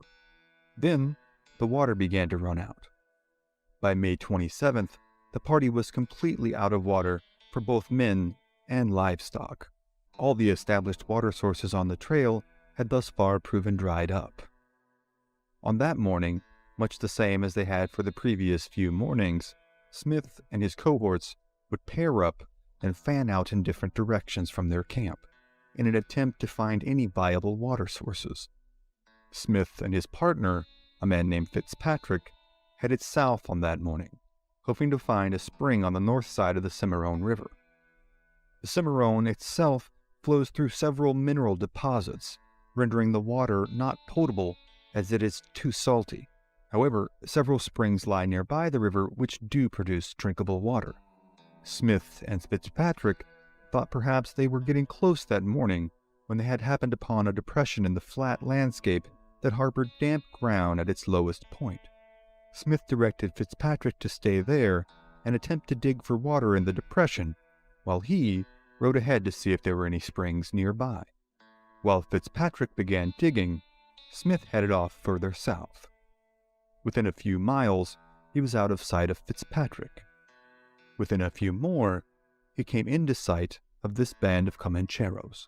The Comancheros are alarmed. The legendary mountain man lopes his horse towards them, speaking to them in broken Spanish, asking where water might be found. To the Comancheros, he presents a clear and present danger not only to himself, but to them as well. The Comancheros offer him no water, and only point him towards a spring a few miles away. The Comancheros offer him no water, and only point him towards a spring a few miles away. They also inform him in concise, broken English that the Comanche were nearby and that he would not be able to avoid them no matter his next move. Furthermore, he is informed that he must make the next move immediately, as he presented a liability to the Comancheros' party.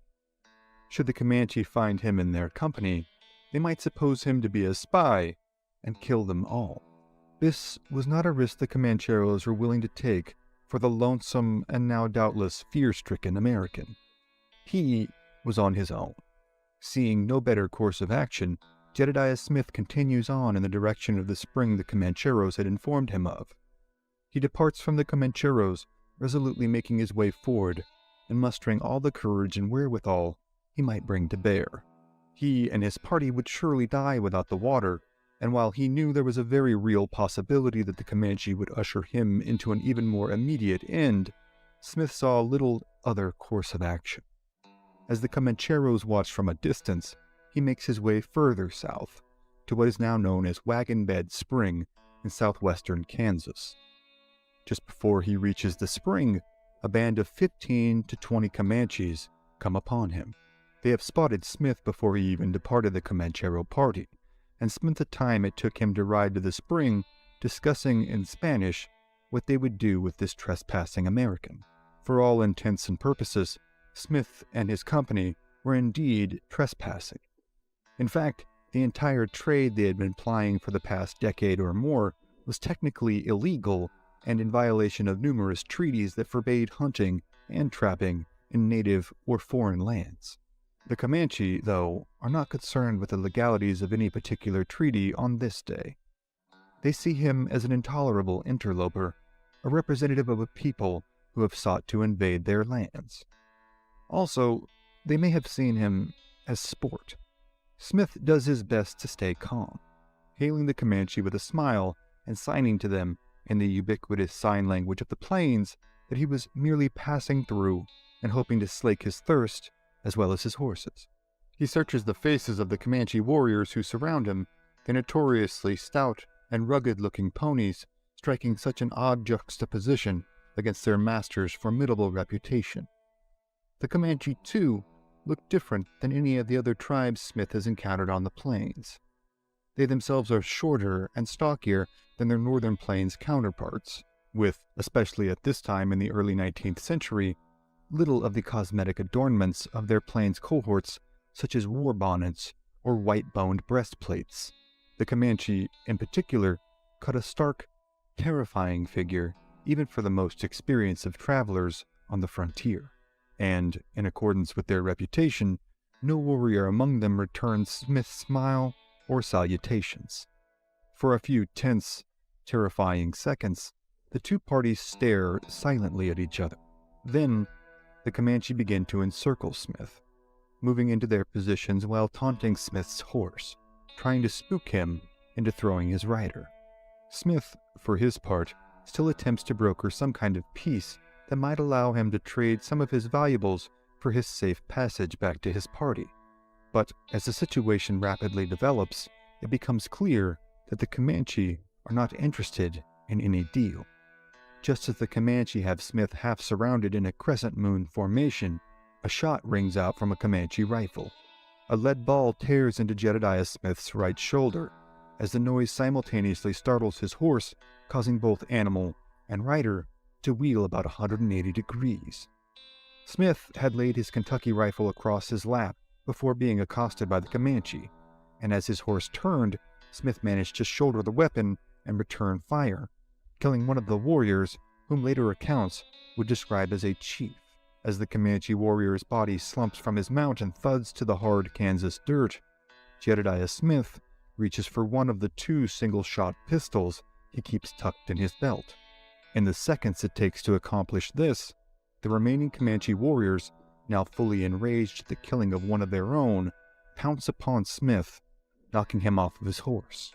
As soon as he hits the ground, it is all but certain Jedadiah Smith knows he is going to die. The Comanche have spent so much effort attaining their empire in the southern plains, largely because of the immense buffalo herds that reliably roamed its expanses. In order to kill the gigantic, aggressive, and fleet-of-foot buffalo, the Comanche often employed the use of 12 to 14-foot spears that could be used to stab a buffalo from a distance. The animal would be struck under the ribs, so that the most damage might be done to the target's internal organs. The same tactic was employed against human enemy targets. From atop their stout ponies, the remaining Comanche drove their lances into the torso of America's most legendary, accomplished mountain man. The attack is incredibly swift and unspeakably violent, as the Comanche mock and club the dying man.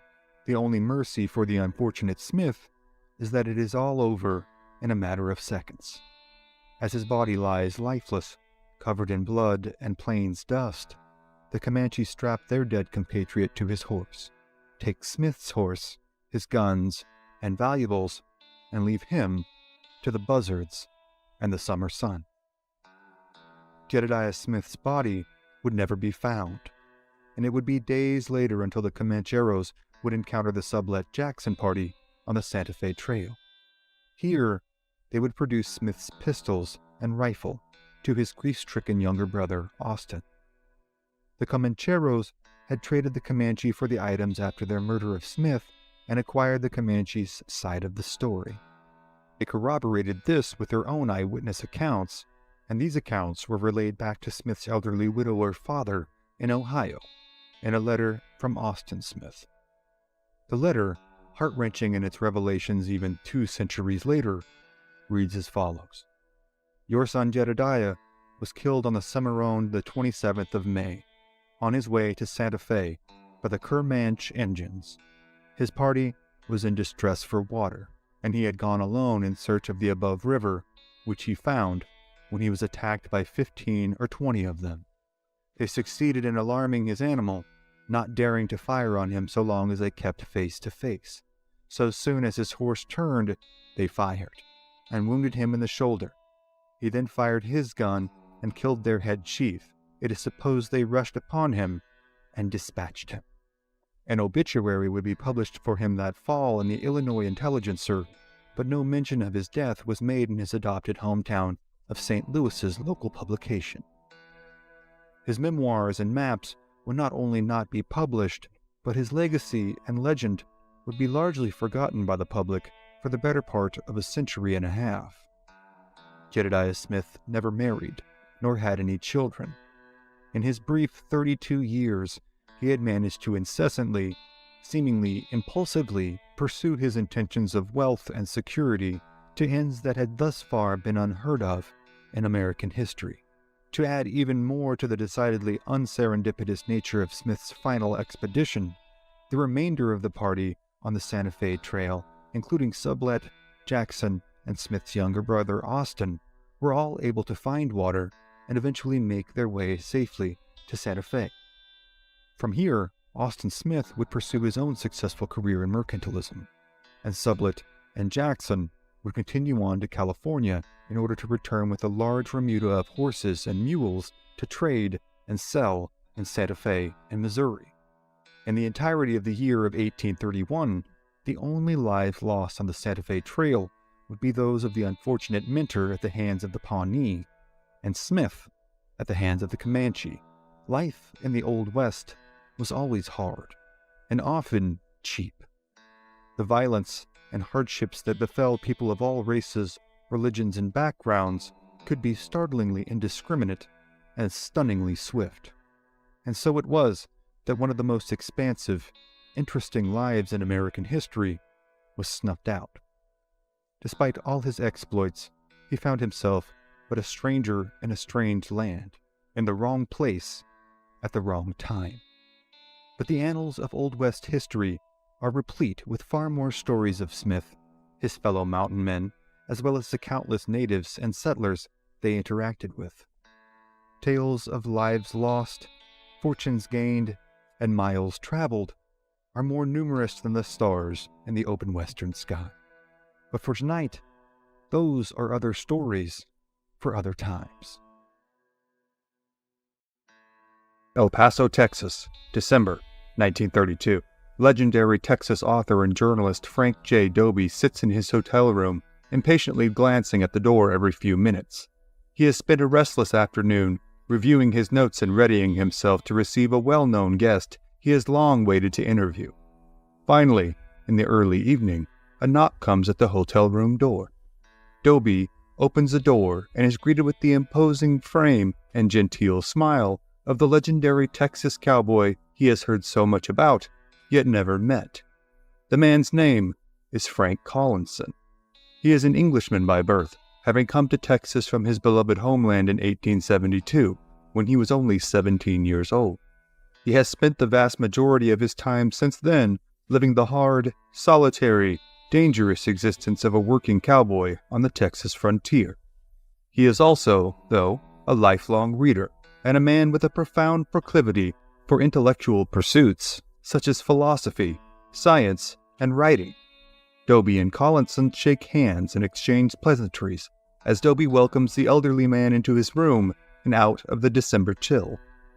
Dobie, already a noted authority on the history of Texas and the American Southwest, has sought Collinson out with the hopes of solving a mystery that he himself has been unable to answer, despite years of research and investigation. After settling into a chair, Collinson, well aware of Dobie's reputation and record, wastes little time broaching the subject of Texas history and regional legends. Collinson asks whether or not Dobie ever got a chance to meet the legendary Texas Ranger William Bigfoot Wallace. Dobie responds that, regrettably, he never had the chance to meet the iconic ranger face to face. But, he adds, he is well aware of his exploits. With this, Collinson leans into the lamplight, locking eyes with Dobie, a serious expression now drawn across his face. "Did you ever hear of Jeff Turner, the Indian hater?" he inquires. "Yes," replies Dobie, suddenly feeling unnerved, as if he is caught in an impromptu inquisition meant to suss out whether or not he is indeed worthy of the information now stored only within the confines of Collinson's memory. "I have read about him in Duvall's book on Bigfoot Wallace," referring to the 1871 publication written by John C. Duvall entitled The Adventures of Bigfoot Wallace.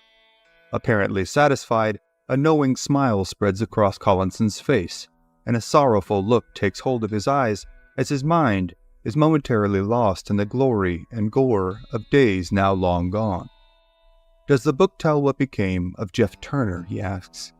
"No, and I have often wondered," replies Dobie, now situated unconsciously on the very edge of his hotel seat, already ensconced in the story about to be told. "Well, Bigfoot told me," Collinson opines, and then, as Dobie sits enthralled, begins to tell the tale of what actually happened to the legendary Texas wild man. Turner had come to Texas with his wife and children in the 1830s and settled on a plot of land on the Guadalupe River. For a time, the family had thrived on their small plot of land in the bucolic rolling hill country of central Texas. However, tragedy had struck one morning after Turner had gone out hunting alone. Texas was, at the time, one of the most dangerous locations on Earth. This was due to one predominant factor above all others, that of the mighty Comanche nation. The Comanche had ruled over this land for the better part of 2 centuries and were feared by virtually all. Though more of a cohesive unit of bands than a cultural monolith, by the 1840s, the Comanche oversaw a veritable empire that spanned from southern Kansas to northern Mexico, as far west as Colorado, and as far east as the burgeoning city of Dallas, Texas. They have risen to prominence via decades of brutal raiding and warfare that saw countless men, women, and children fall to Comanche lances, arrows, and tomahawks. Time and again, until their eventual capitulation and confinement to the reservation system in the 1870s, Comanche war parties would strike in brutal raids against any and all who occupied even the fringes of their territories. Whether the victims were Mexican settlers, Tonquin villagers, or Texan farmers, the standard operating procedure for a Comanche raid would routinely see all fighting-age males killed in horrific ways, infants often dispatched, and women and children summarily kidnapped and abused. Oftentimes, whole families would simply be slaughtered, scalped, and left where they had fallen. Such had been the case for the terribly unfortunate Turner family. Jeff Turner had scarcely left his homestead more than half an hour before he heard the blood-curdling sounds of his wife and 3 boys under attack by the Comanche. Turner had sprinted back, only to find his wife and children's lifeless forms strewn about their cabin.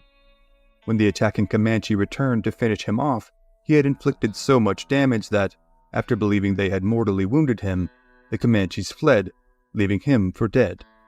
But Turner had not died. He had survived, but his psyche had been irreparably scarred. After recovering for several months under the care of charitable neighbors, Turner would move to a small camp on Chicoloth Creek, north of Victoria, Texas. His life from then on would revolve solely around exacting his revenge on the Comanche for the murder of his beloved family. He would head out alone, atop his trusted horse, a volatile jet-black Mustang named Pepper Pod, following any Comanche trail he could find in the whole of South Texas. He would pursue the Comanche at any opportunity, ambushing them individually, on the trail, or in watering holes. He would dispatch them with his lengthy hunting knife, scalp them, and cure the gruesome trophies inside his tent on Chicoloth Creek. For the next few years, Turner would appear sporadically at the Zumwalt settlement near present-day Seguin, Texas, in order to procure basic goods and sundries. Though he kept mostly to himself, his eyes would glitter, and his demeanor would become as animated as a vaudevillian actor when describing the intricacies of his macabre favorite pastime. It was these eyes and odd mannerisms that had so unnerved Bigfoot Wallace and his ranger company when they had crossed paths with Turner in 1840. Wallace and his cohorts had been in pursuit of Comanche horse thieves in South Texas when Turner had appeared seemingly out of thin air and offered to guide them through the country he knew so well.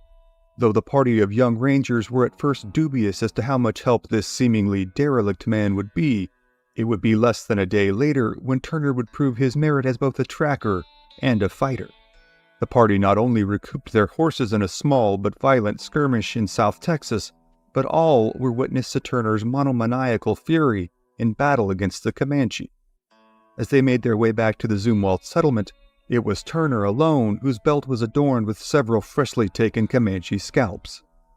Wallace had been profoundly impacted by his interactions with Turner, being taken aback both by his story of personal tragedy as well as the frightening intensity of his desire for revenge. But, After his company had moved on from the Zumwalt settlement area, Bigfoot was left with only anecdotes and speculation as to the ultimate fate of the local legend, Jeff Turner. These he had passed along to Collinson. Neither had been included in Duval's account, as they were thought too gruesome for the sensibilities of its Victorian readership. In the first of these accounts, Turner is finally caught sleeping by the Comanche in a remote South Texas cold camp in the middle of the night. He is well known among the entirety of the Comanche tribe as a near-feral and wildly vicious white man who had scalped many of their people.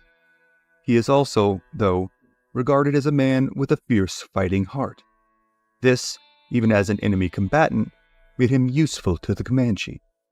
In the theological worldview of the Comanche, there is no singular great spirit to be worshipped. Instead, they believe there to be a universal medicine or power, known as puha, that the Comanche believe to reside in all natural things, from rocks to buffalo. In Turner's case, it is his heart that is believed to hold great power. Thus, once Turner is confined as a Comanche prisoner, he is treated even more harshly than most. Turner is bound and brought to the camp of a major chief within the band.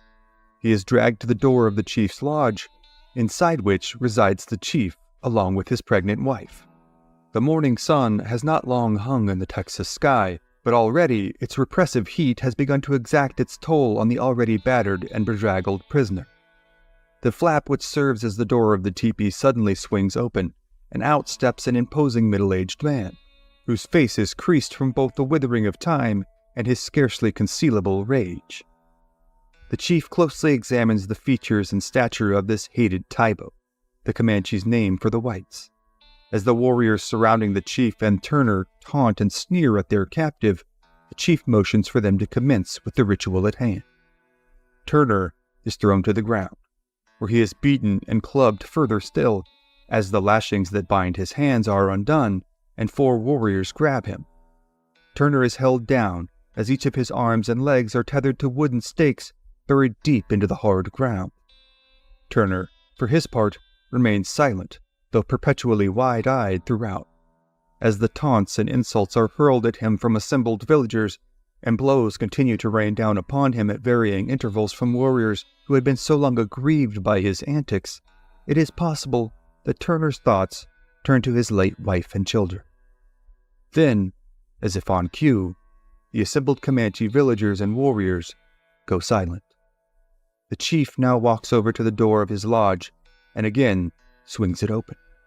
Except this time, his wife emerges from the cavernous darkness inside. She is slightly younger than the chief, possessive of a dignified, natural beauty, and in the latter stages of pregnancy. She is ritually adorned in paint and feathers, and, instead of the perpetual disdain that contorts her husband's face, her expression is one of placid indifference. She is brought forth towards Turner's position by 2 female handlers, and sat down perhaps a yard away from the increasingly unnerved Texan, whose breathing rate is beginning to increase by the second. As the sun begins its final ascension towards its noontime apex, the brutal ceremony at hand reaches its climax. The chief brandishes a large hunting knife meant for the butchering of buffalo. For an agonizing few minutes, Turner is taunted with up-close shows of the frightful blade and mock attacks. Finally, Turner is cruelly dismembered at the hands of the Comanche chief, with his heart being removed and then served to his wife, who consumes it in the belief that it will make their unborn child strong and brave. Turner's remains are unceremoniously disposed of, and he is never seen again in the Zumwalt settlement. In the second version of Turner's demise, Turner is said to have been briefly paired with a like-minded frontiersman named Smoky, who shares Turner's penchant and proclivity for collecting Comanche scalps. One day, as they are ranging around the Texas hill country, the duo come upon a family being attacked by a Comanche raiding party. Turner and Smoky are able to draw the attention and ire of the raiding party, who give up their raid on the family and pursue the 2 men after the pair shot down 2 of the Comanche warriors from a distance. Turner and Smoky then flee into what proves to be a box canyon, a natural, steeply walled enclosure with no way out save for the way the 2 men had come in. With the sun sinking and darkness rapidly approaching, the men are able to find a small cave, about as wide in circumference as a wooden barrel. into which they crawl, one after the other. After crawling back into the cave a few yards, the tunnel opens up slightly so that the men can inch along in a crouched position. They advance further into the cave, seeking to put as much distance between themselves and their Comanche pursuers as possible. Turner takes the lead as the men move forward at a tortuously slow pace, in total darkness. Suddenly, the unmistakable sound of a rattlesnake's rattle whirs out within the tight confines of the cave. Both men stop instantly. Turner has a book of Mexican wax matches in his pocket. He retrieves one and strikes it, illuminating a truly nightmarish scene. No more than 10 feet away from the men is a writhing mass of diamondback rattlesnakes, with some branching off and slithering closer towards them while others flee deeper into the cave. With no better solution, both men hold their crouched positions, motionless. Minutes drag by, with the men fearful that any move will draw a strike from one of the venomous creatures. Suddenly, though, Turner's leg spasms, forcing him to shift his weight ever so slightly. But this adjustment, however minute, is still enough to draw the attention of one of the increasingly agitated diamondbacks. The animal strikes Turner, sealing his fate. "Smoky," whispers the terrified Turner. "I've lifted my last scalp." With the Comanche prowling outside, an attempt at escape is an implausible option. All Smoky can do is stay with his friend as Turner expires. Within a short time, Turner begins to twist and contort, limited only by the confines of the earthen walls. He then begins to hallucinate. He grabs Smoky's arm and confides in a hushed, panicked tone. "Look, there's a hole in the ground right in front of me. It's the skylight to hell, and I wonder why the devil left it uncovered." Then, in the words of Frank J. Dobie's own account of the event titled Between the Comanche and the Rattlesnake, "in extravagant seas that would have satisfied any exhorter holding a sinner over brimstone furnaces, he described his own advance into the torture of heat and power of hellish beings." By the time the sun rises again, Turner's body is cold in death. The rattlesnake horde has receded further into the cave, while the Comanche war party has moved on. Smoky does his best to respectfully inter Turner's remains in a makeshift grave near Fort Phantom Hill, near present-day Abilene, Texas. Though we can never be fully sure of exactly how the legendary Jeff Turner the Indian hater lost his life, it is safe to say that he likely expired the same way that he had lived, ensnared in a noxious cycle of violence and anger. And while Turner's legend certainly stands out, as he is even known by many elderly residents of Texas to this day, the tragedy and torment that so unfortunately encapsulated his life are not at all unique in the experience of the Old West, and in Texas in particular. The tales of violence, vengeance, and retribution carried out upon and at the behest of the Comanche, the Texans, the Mexicans, the Apache, the Tonkawa, the Karankawa, the Kiowa, and the Spanish in Texas's long and storied history are, to be sure, too numerous to cover in one episode. Rest assured that we will certainly do our best to cover these important events in as much depth and breadth as possible, but for tonight, they are other stories for other times. Montana, 1836. As a small contingent of mountain men wearily made their way south along the foothills on their way to the Salmon River, they kept a watchful eye out for both game and their most feared adversary in this territory, the seemingly fearless and innately bellicose Blackfoot. The Blackfoot were a nomadic buffalo hunting tribe, master horsemen who controlled vast swaths of Montana, Idaho, and Alberta. They were formidable foes to any and all who sought to oppose them with a rich, proud warrior culture, and they were none too fond of any who encroached on their territory, be that other tribes or itinerant fur trappers.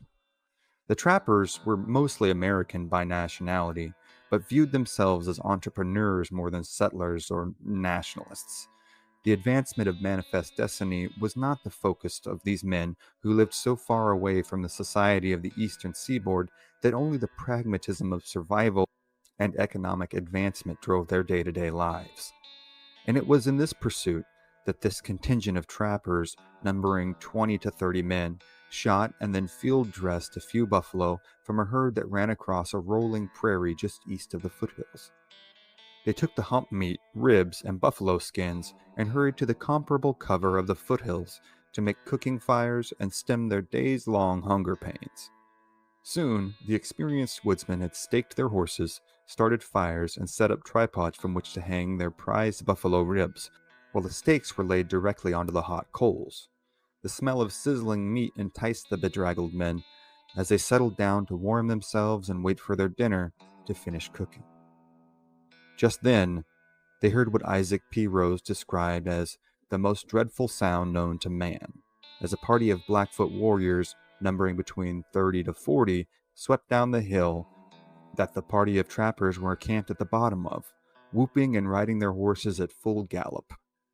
As they rode, they let loose a torrent of arrows and musket balls. The trappers ran full tilt into the cover of a small wooded area about 50 yards away that was actually the low point of the surrounding area and had thus collected about 6 inches of rainwater. This left the mountain men trapped, hiding in a thicket, hunkering down in a small swamp, unwilling to use their rifles lest they give away their positions. The Blackfoot ransacked the camp, taking all of the furs, the horses, and dry goods that they could carry. However, while they were loading their horses and mounting up to ride away with their spoils, one of the men popped out of the thicket of trees and shot down a Blackfoot warrior who had wrapped himself in one of the trappers' maroon-colored blankets. The Blackfoot were enraged by this, obviously, and rode back to the swampy thicket closer than ever, pouring a volley of arrows in and intending to kill every trapper present. They rode off again, having taken a large bale of red fabric meant for trading, with it trailing behind them, Rosewood would call, like a great trail of fire. As they rode off, some of the trappers made a mad dash for the camp to scoop up anything that Blackfoot had not been able or seen fit to take. Here, Rose and 2 companions managed to grab around 40 beaver traps and made a dash, amidst a hail of arrows and musket balls, back to the relative cover of the thicket. From here, the companions who had been covering them with their rifles let loose another volley towards the Blackfoot. This time they managed to kill 3 more warriors and wound several others. At this point, the Blackfoot rode until they were well outside of rifle range, and convened a small council in full view of the trappers.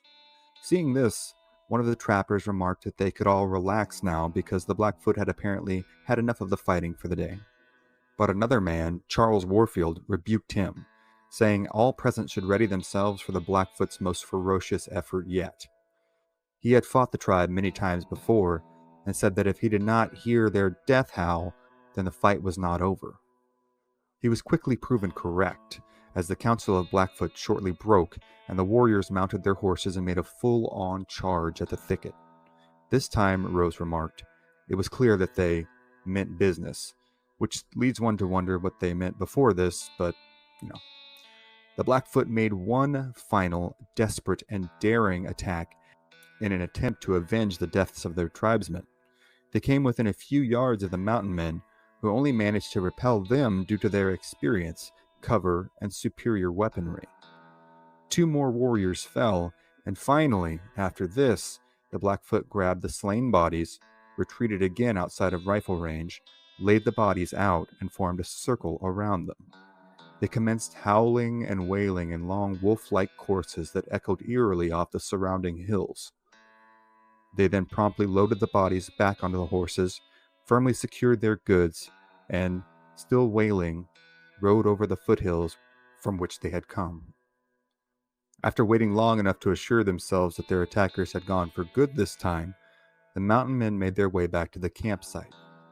Virtually everything of value had been taken, save for a bag of coffee beans that had been split open and scattered, and unbelievably, their dinner, which had been left roasting on the fire.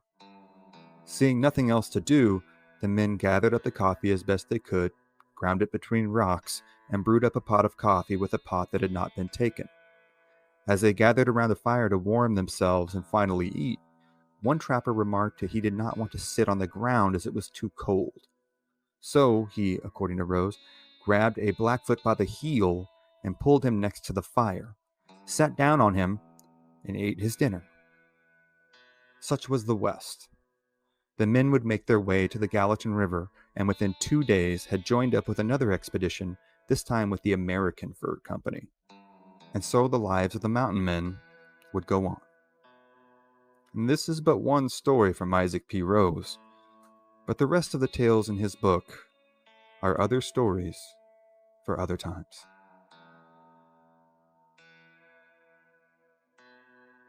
Montana, 1833. From atop one of the 2 small buildings inside of Fort McKenzie, Prince Alexander Philippe Maximilian Zuvidnevit, renowned German explorer, naturalist, and ethnologist, peers on at a scene that his years of study, travel, and training have still not sufficiently prepared him for.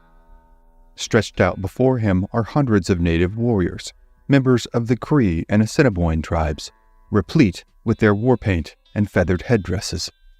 In any other circumstance, the cerebral Deutschman would likely have found himself entranced with the pageantry and spectacle before him. But, on this particular occasion, he feels an eerie dread creep over him.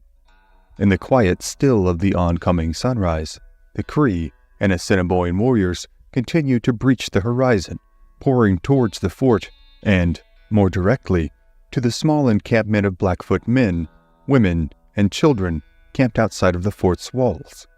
The blood feud between the Blackfoot and the Cree, as well as the Cree's allies the Assiniboine, is decades old and viciously deep, though it has gone largely unseen and unrecorded by ethnographers such as Prince Maximilian. The accounts that do exist from survivors of intertribal raiding in the area paint harrowing tales of total warfare, in which men, women, and children alike are cut down or taken captive and made slaves.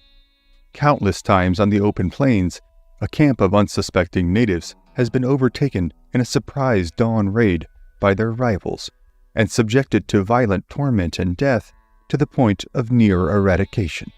Oftentimes, the genesis of the conflict involved territorial rights to hunting grounds, which could spell the difference in life and death for bands of wandering nomad tribes.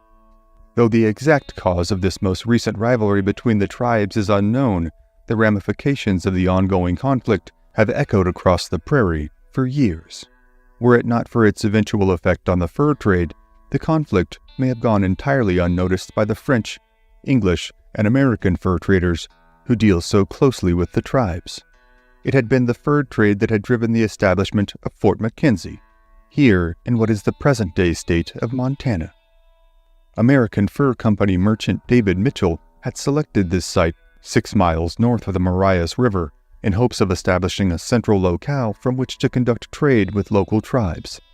Mitchell had constructed the fort, comprised of 2 blockhouses inside of a roughly 50-yard by 50-yard square enclosed with a timbered fence, and named it in honor of his boss at the American Fur Company, Kenneth Mackenzie.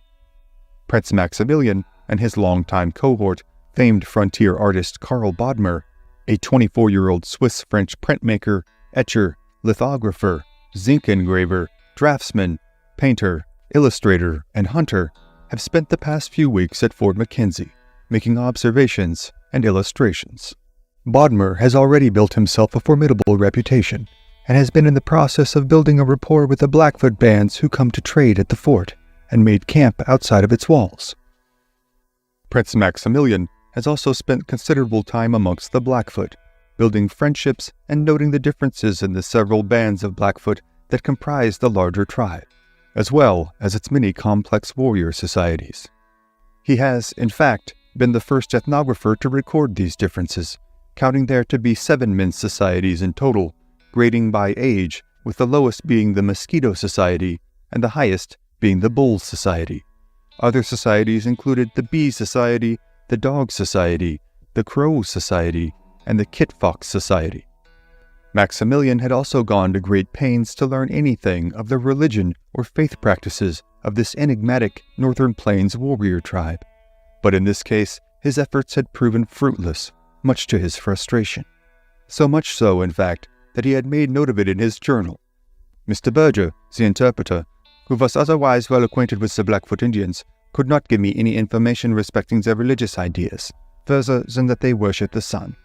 However, while Maximilian and Bodmer had spent the preceding few weeks observing and conversing with the Blackfoot in hopes of furthering their cultural understanding, Their compatriot and tireless entrepreneur David Mitchell has spent his time making overtures of goodwill towards the Blackfoot in efforts to establish stronger trading ties and better deals for himself and the American Fur Company.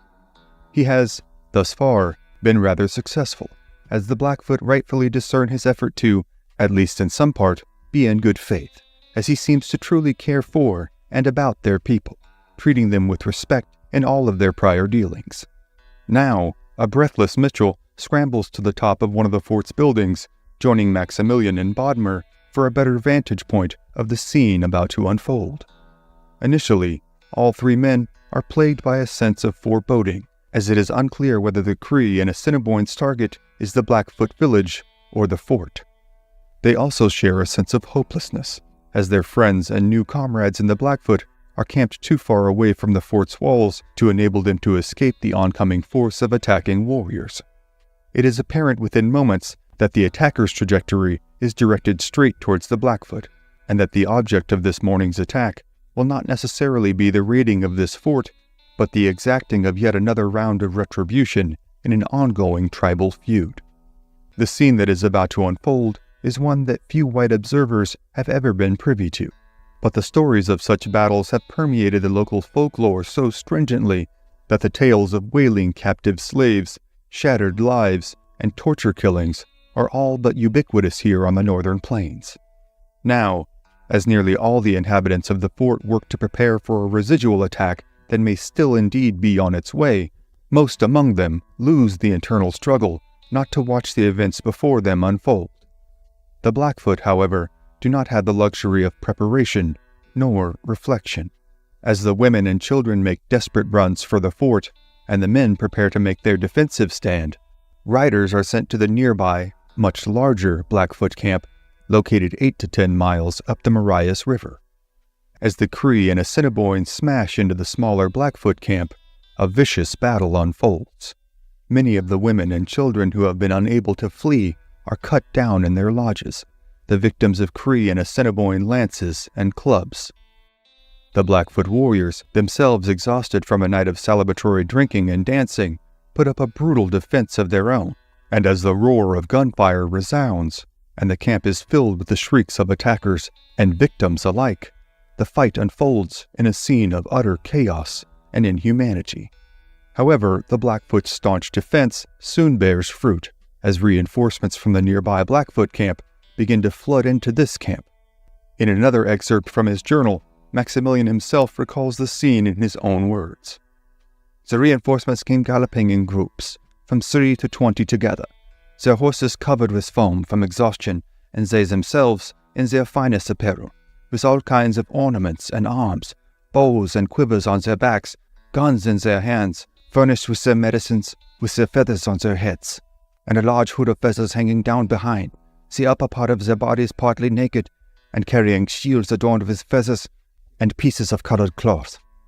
The tide of battle shifts dramatically as the Cree and Assiniboine are caught off guard and nearly encircled. The newly arrived warriors, incensed at the attack of their fellow tribespeople, now sweep down upon any enemy warriors they can find, cutting them down with their lances as if they are on a buffalo hunt.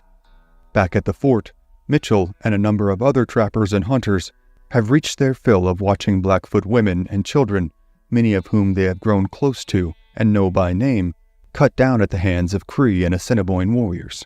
Laden down with extra ammunition and their own rifles, the small troop of men now floods out of the gates and into the fray of the battle unfolding several hundred yards away. They too sweep down upon the Cree and Assiniboine attackers, firing at will upon any that present themselves as targets. Now, the chaos of the battle only intensifies, as fleeing warriors are cut off and cut down without mercy. Finally, the surviving Cree and Assiniboine flee over the horizon, with this attack having gone awry. Now, a flood of both relief and despair fall over the camp, as loved ones flood back into the village from the fort, many cleaving to the bodies of those who have been killed. Wailing and moaning fill the air, as many of the Blackfoot who had been sleeping peacefully only hours before now find themselves trapped in the midst of seemingly bottomless grief. Then, after an initial wave of sadness has washed over the Blackfoot, the tone changes to one of anger. The dead Cree and Assiniboine warriors lying scattered about the village are now made the target of the Blackfoot's thirst for vengeance. Their bodies are grievously mutilated in the ritual style of plains warfare, with additional indignities being wrought upon their attackers even as they lie still in death. Maximilian himself describes the scene. Some men fired guns into the bodies, so women and children beat them with clubs and pelted them with stones, and the fury of the latter was particularly directed against the privy parts. The Blackfoot wounded now also seek refuge and medical assistance inside the fort, which they readily receive. Mitchell and the trappers who rushed out to assist the Blackfoot are now embraced for their efforts as brothers. Even Carl Bodmer is credited by Old Bear Chief himself for preserving his life. The chief believes that, because the artist had painted his portrait mere days before, this had protected him in the battle. Bodmer, for his part, wisely offers no refutation to this. Bodmer will go on to paint a vivid portrait of the battle he has just witnessed, one which captures the diversity in both tribes' weaponry and dress. Though the battle is over, the ramifications will be long-lasting. The tentative peace that had been formally negotiated by David Mackenzie between the Blackfoot and the Assiniboine has been effectively shattered, and the effects will not only be felt here on the high plains, but in the fur markets of the East Coast and Europe. The coming decades will see much change, not only in the dynamics of intertribal relations and the economic consequences that result, but in the actual number of native peoples populating the plains. Though they have already experienced significant damage from diseases such as smallpox and cholera, the coming years will see some tribes on the northern plains suffer mortality rates as high as 50 to 90%. This would change the cultural, demographic, and political landscape of the northern plains and the whole of North America to a degree seldom seen before in human history. However, the tales of the great sorrows suffered on the high plains, as well as the countless tales of bravery, selflessness, camaraderie, and ruthlessness that abound in the history of human conflict, are, for tonight, other stories for other times.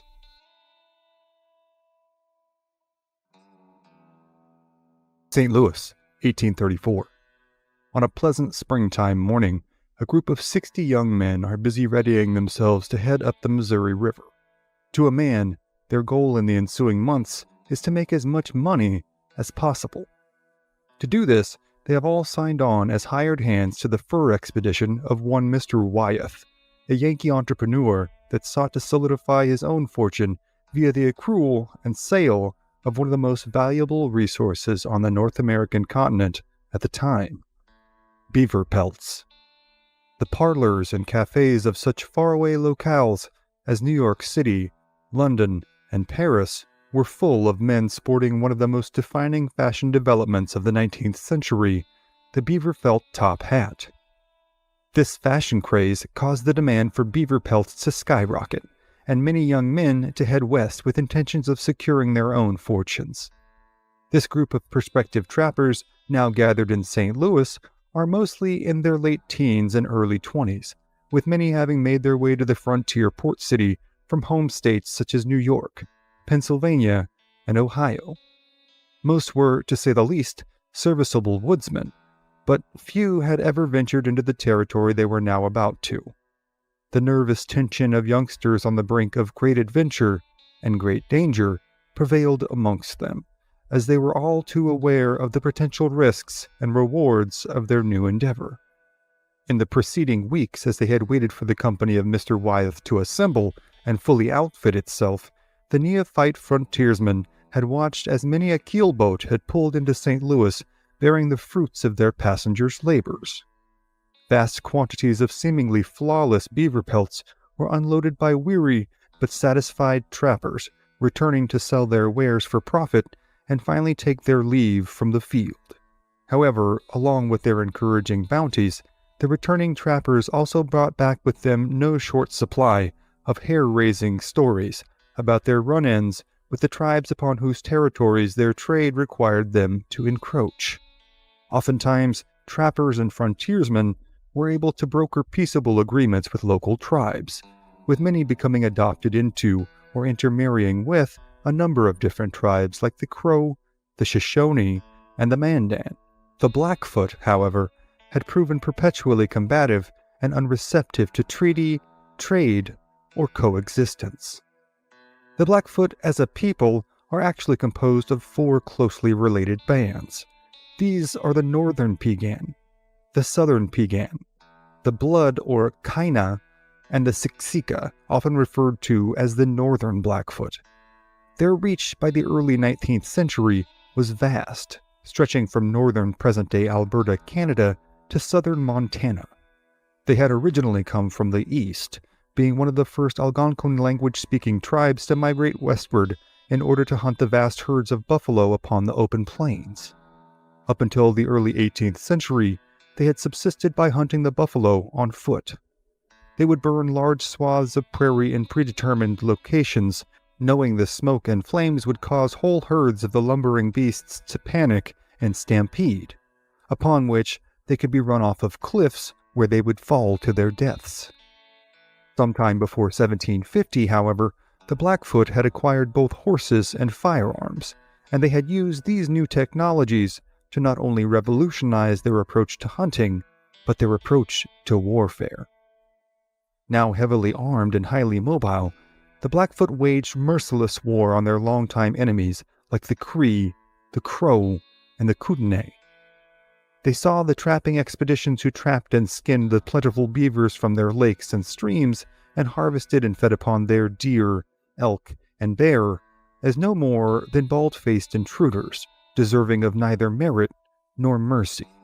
Many a young man newly arrived to St. Louis would find their taste for the freedom and adventure of the wild frontier suddenly soured upon hearing a returning trapper recount tales of finding good friends and comrades' bodies, terribly mutilated and full of so many arrows they resembled dead porcupines. But despite all of the dangers, or maybe because of them, the prevailing mood on this morning is one of joviality and optimism. As the young men stand around in small groups, seeking shade as the sun begins its climb to its noontime apex, they trade stories of wild nights on the town, boast of great deeds yet undone, and rib each other with jokes. One among them, though, is notably less enthusiastic. Though outwardly looking as fit for the job as any of his cohorts to his left and right, a young man known only to history as Howell takes little to no part in the fun. He has, in fact, proven so sullen and melancholy over the last few days, many of the others wonder if he will even board the boat heading west on the Missouri, or whether he will head back home, wherever that might be. His perceived weakness draws the ire of his companions, as is wont to happen in groups of men such as this, when it is seen as more of a merciful fate for all involved to run the weak member out, lest he become a liability for all at some later date in some far less hospitable locale. Howell himself wonders what he will do when the boat scheduled to take them upstream arrives. He had eaten little in the past few days and slept even less. This combination serves only to fray his already strained nerves even further, as his mind drifts and his resolve continues to waver. Time, however, waits for no one, and before noon, the boat has docked only yards away from where the men of the company are waiting. The next few hours are spent loading the men, livestock, and materiel meant to sustain them for several months onto the boat. Finally, with all 60 of the men, including Howell, plus the crew and Mr. Wyeth aboard, the keelboat departs St. Louis, heading up the river towards the frontier. After a few days' travel on the river, the company pulls ashore to make camp. After securing the livestock and eating a much-anticipated supper, the trappers convene in small circles around several small campfires. As each group settles in about the fire, conversation is made about the day's events and expectations of what is to come. Still, Howell remains as distant and melancholy as ever. His compatriots, not lacking entirely in basic empathy, at least not yet, inquire as to what the cause of Howell's seemingly incessant internal turmoil might be. Howell, exhausted by the physical and psychological toll of the day, confesses almost immediately, with equal parts relief and anxiety, that the source of his trouble is the ceaseless worry and heart sickness caused by the beautiful young woman he had left behind. The following is an excerpt from 4 Years in the Rockies by James P. Marsh, linked to purchase in the description. "Well, boys," Howell said, "I suppose you think it's strange that I should always be so gloomy. But I have good reasons for being so. I believe I am today the most unlucky man in the world. Listen, and you can judge for yourselves. I was engaged to be married to one of the nicest girls in St. Louis, and she was just as good as she was good-looking. She was a seamstress and supported herself and her aged mother by sewing for a clothing store. We were engaged last spring and were to marry in the fall, and in the meantime, I was to save up enough money to buy a wagon and a team and go hauling. Well, boys, I shipped on board a steamboat as a deckhand at $30 a month, and I afterwards became a fireman, for which I received $40 a month. I was saving, and by the middle of September had $200 with which I started up to St. Louis. Near Memphis, our boat blew up. There were a great many killed and scalded. I was knocked overboard and picked up in an insensible condition. When I came to, I found myself in bed. My money was gone, and I never heard of it again, and I went back to St. Louis poorer than when I left. My girl received me kindly and bade me of good cheer, but our wedding was postponed till spring, and I hired with a tanner in St. Charles at $25 a month.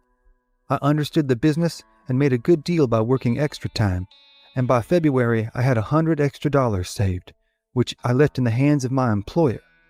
Well, gentlemen, one night the whole concern burned down, and as there was no insurance, my boss was a ruined man, and so was I.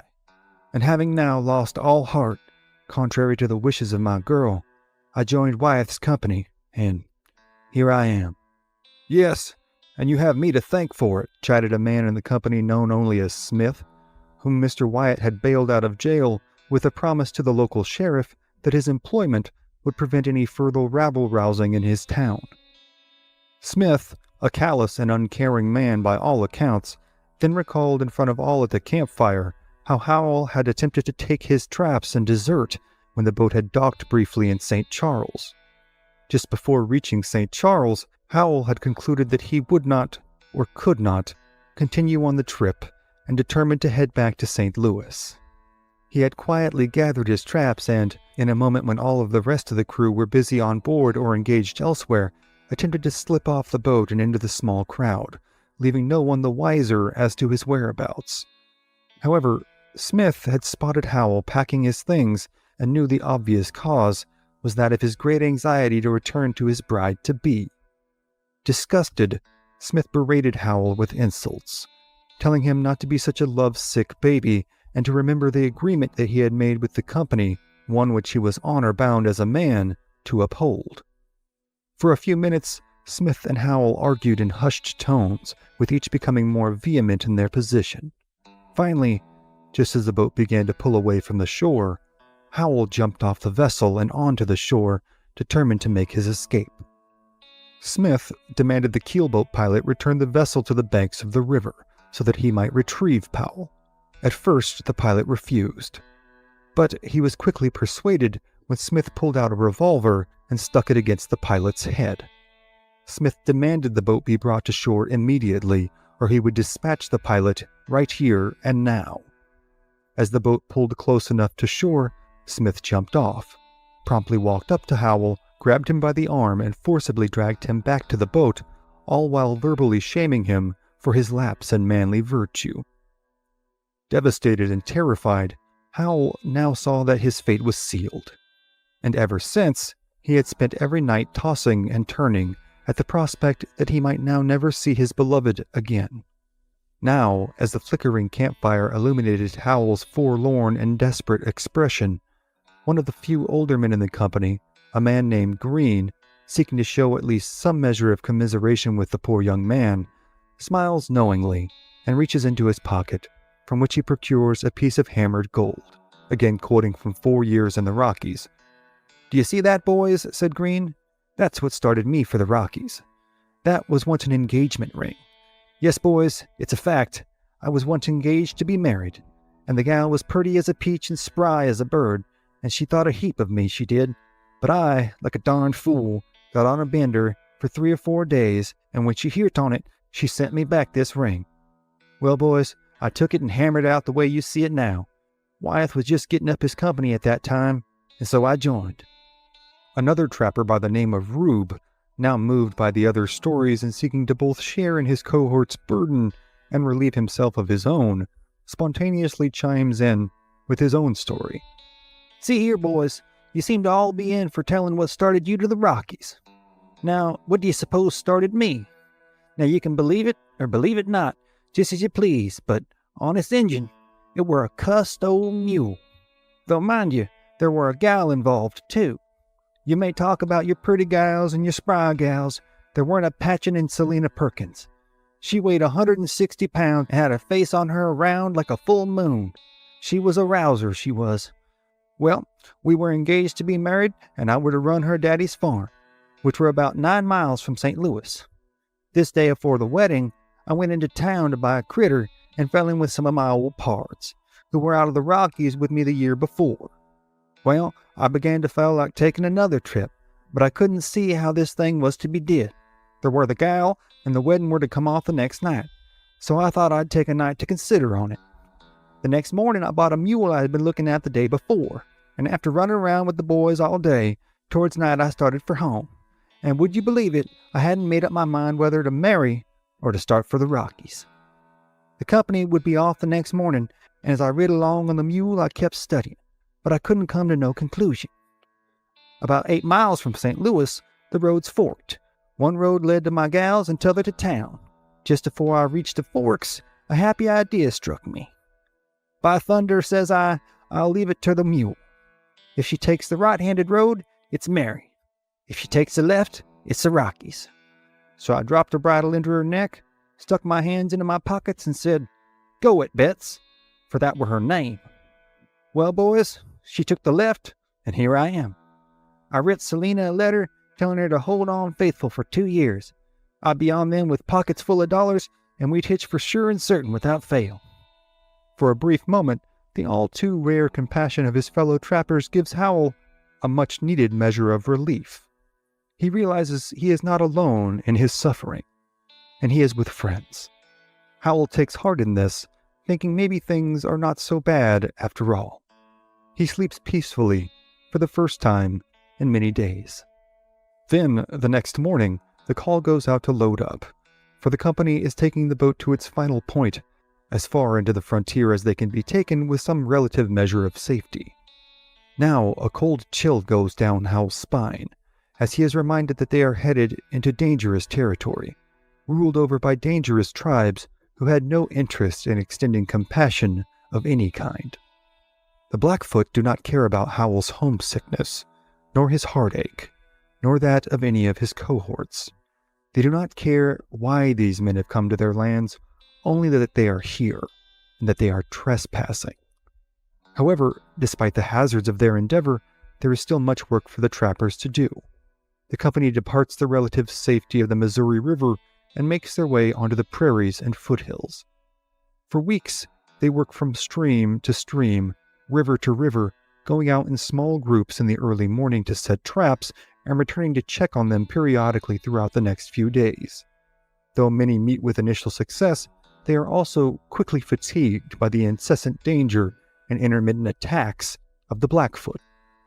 The trappers play an ongoing game of chance, in which they must balance risk and reward every day, constantly evaluating and recalculating their odds and decisions. The more trappers that went out in a group, the more protection could be afforded against Blackfoot attacks. However, this also meant the bounty of pelts would have to be divvied up into smaller shares. This could net the trapper such little gain for such risk that risking a little more to gain a little more could fast become an enticing prospect. It was this ongoing gamble that eventually begins to play on the mind of Howell. Over the ensuing weeks, he and his companions have worked hard and endured much privation and danger. They are now confident, learned how to stay alive in harsh territory. Now, many of them see that they can perhaps count on their newfound sense of self-sufficiency to garner them the fortunes that they seek. Howell decides the risk is worth the reward, as does Green, the man who carries the piece of gold in his pocket. When the company reaches the area of the Yellowstone River, 2 men set out down its banks intending to set traps for the next few miles. All seems well as the country is beautiful, the day is warm, and signs of beaver in the area are plentiful. For a brief moment, perhaps it seems to both men as if things are not so bad out here on the frontier. Perhaps they had done the right thing in coming out here, and that perhaps someday in the not-too-distant future they would recall this scene and so many scenes like it to the adoring wonder of their wives and children. Then, suddenly, as the men ride placidly up the banks of the river, a party of 6 to 8 Blackfoot appear from around a bend, and all thoughts of love and legacy vanish for both men, now replaced with cold, sheer terror. The pair wheel their horses around and start into a full gallop headed back towards the company's camp. Then, to their horror, they see another group of Blackfoot coming toward them from where they had just ridden. Now, their only option to escape certain death is to make it to the other side of the Yellowstone River and hopefully outride their pursuers before they can cross the river themselves. With seconds to spare until the Blackfoot are upon them, the 2 desperate men lean back until their shoulders nearly touch the canters of their saddles as their mounts make the near vertical descent down the riverbanks into the water. As they do this, war cries from the Blackfoot fill the air, as do arrows from every bow present. As the trappers' horses hit the water, Green slides out of his saddle and swims alongside his horse, using the animal as a shield against the Blackfoot projectiles that rain down all around them. Howell, however, due either to inexperience, panic, or both, stays in his saddle, attempting to ride straight across and up the other bank. This is a fatal error. Before either trapper can make it to the opposite bank, Howell is struck 3 times in the back. Just as their horses begin to find their footing on the opposite bank, he gives a loud, piteous moan and falls forward onto the neck of his mount, dropping his rifle into the water. "Are you badly hurt?" cries Green, over the din of Blackfoot celebrations at falling one of their hated intruders. "I'm a dead man," Howell says, "and you had better leave me and do the best you can to save yourself." Green, to his eternal credit, decries this as an untenable option. He will not, he says, leave Howell to die so long as there is any hope of saving him. Green takes Howell's horse by the bridle, coaxing the animal up the embankment as the arrows continue to fly, and Howell continues to moan and hang on with all of his might. Once they reach the top of the bank, Green tells Howell to bear down as he leads both horses as fast as possible in the direction of the camp. However, they are now on the opposite side of the river from the camp. Though they have secured some measure of a lead over their pursuers, they must again cross the river. They find a marshy area about a mile away from the camp that looks as though it might be fordable before the Blackfoot can reach them, and the men and horses plunge headlong into it in desperate flight. It is here that Howell, unable to hang on any longer, falls from his mount. Green sees he does not have time to load his direly wounded companion onto his own horse, nor can he mount any consequential resistance to the Blackfoot on his own. Thus, he rides for the camp at full speed, alerting his comrades as to the state and location of the fallen Howell. A group of trappers return with him at once and manage to load their suffering cohort onto another horse, all while amassing fire at the Blackfoot. They ride hard and fast back into camp, and Howell is laid out and made as comfortable as possible. But nothing can be done for the man. Howell writhes and wheezes for an unbearably long time. Finally, the unfortunate young man, along with all of his hopes for love and longevity, dies a cold, lonely death many miles from anything and anyone he truly loves. For all the vaunted talk of adventure and fortune, this is the stark reality of the frontier. Hal will be buried where he dies, and once the initial waves of horror and grief pass over the men in camp, a veil of rage descends upon them. Though the story of Howell will end here, the trappers present will go on to mount a revenge raid against the Blackfoot. It will be an attack the Blackfoot will never forget. But for now, that is another story for another time.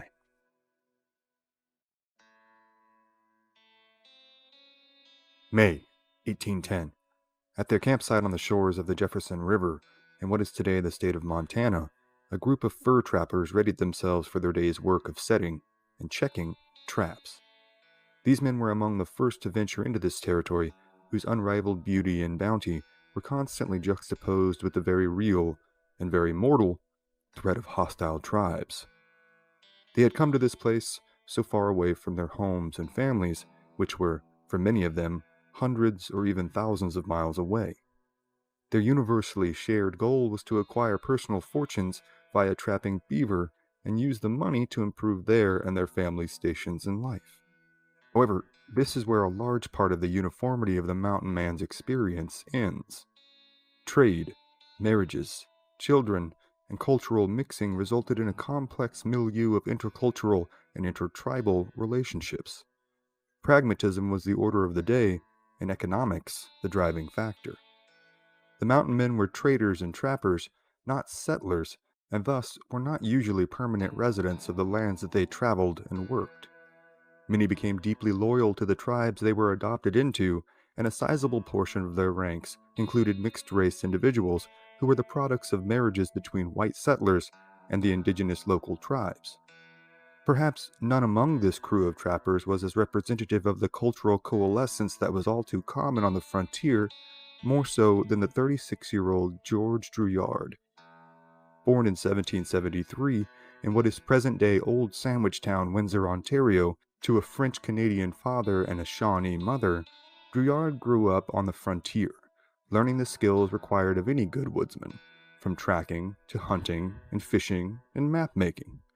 However, as his father was a commissioned captain in the British Army, having been recruited for his acuity as an interpreter of the Iroquois language for the British Indian Department, the young man also learned to read, write, and speak both French and English, as well as a number of native dialects, including Shawnee and Iroquois.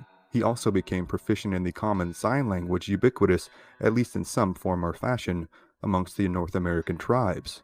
In 1803, he was recruited by Meriwether Lewis for what would become the legendary Voyage of Discovery in 1804, in which the exploratory party of Lewis and Clark made the first incursion into the high plains, the Rockies, and ultimately the Pacific coast and back.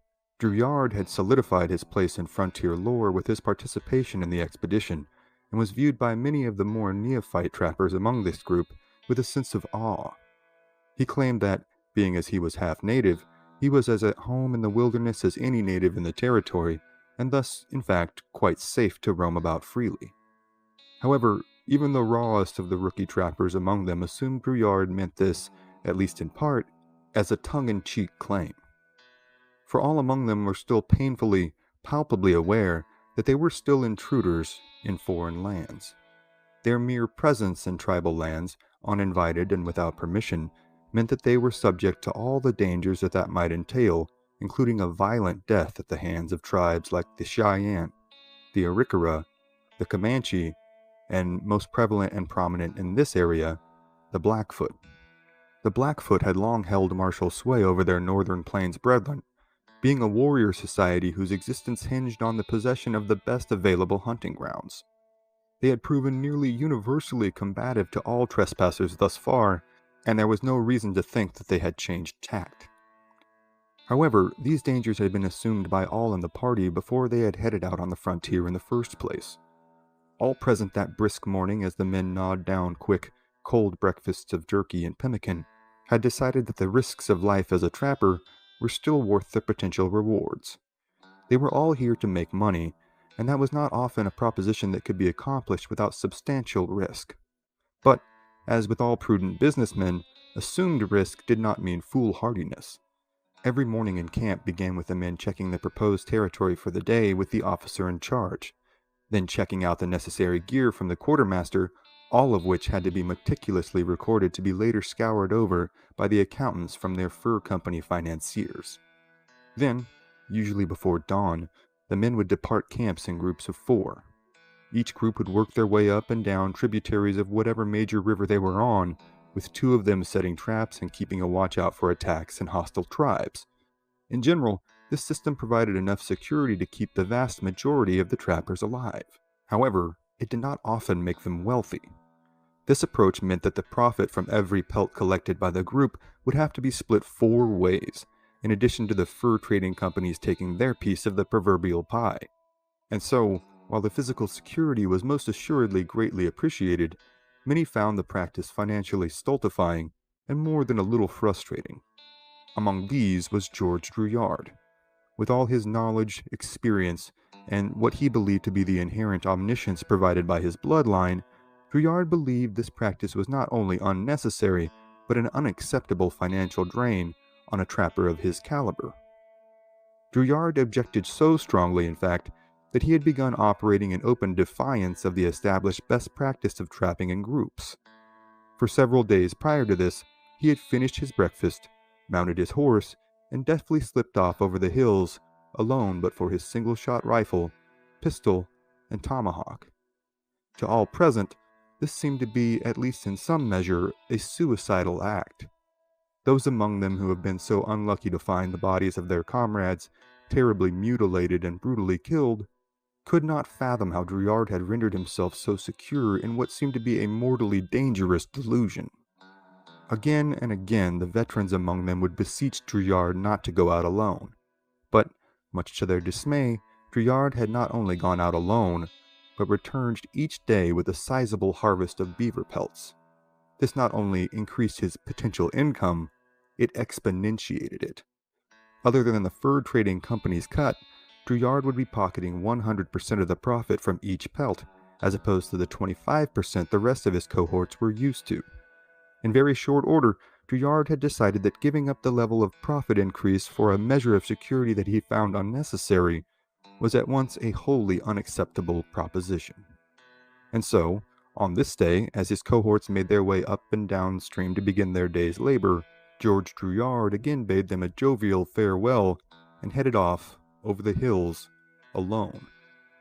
But that evening, as the men sat around their small fire, a pensive mood began to pervade amongst them. As each 4-man group made their way back into camp, word went around that something was wrong. No one had seen George Drouillard all day. However, nothing could be done in the dead of night, and so the men slept as best they could, before waking to another chilly riverside morning, still with no Drouillard in sight. An air of dread hung over the camp, as the men discussed what might be done in hopes of finding and aiding the vaunted mountain man whom many had held in such high regard. In short order, a search party was sent out to comb the surrounding area. It would be only a matter of hours, in which the less seasoned trappers waited nervously in the camp, until the search party hurriedly returned, eyes wide, faces somber, and with horrifying news to report. They had indeed found George Drouillard. He had been caught alone near a small creek by a group of Blackfoot. How many they could not be sure, but from the number of arrows left at the scene they assumed it to be several.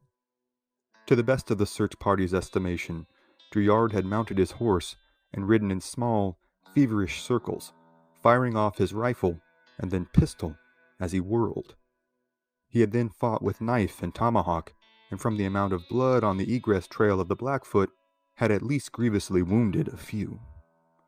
However, his horse was ultimately shot, and Drouillard was brought to the ground and drilled with arrows and lances.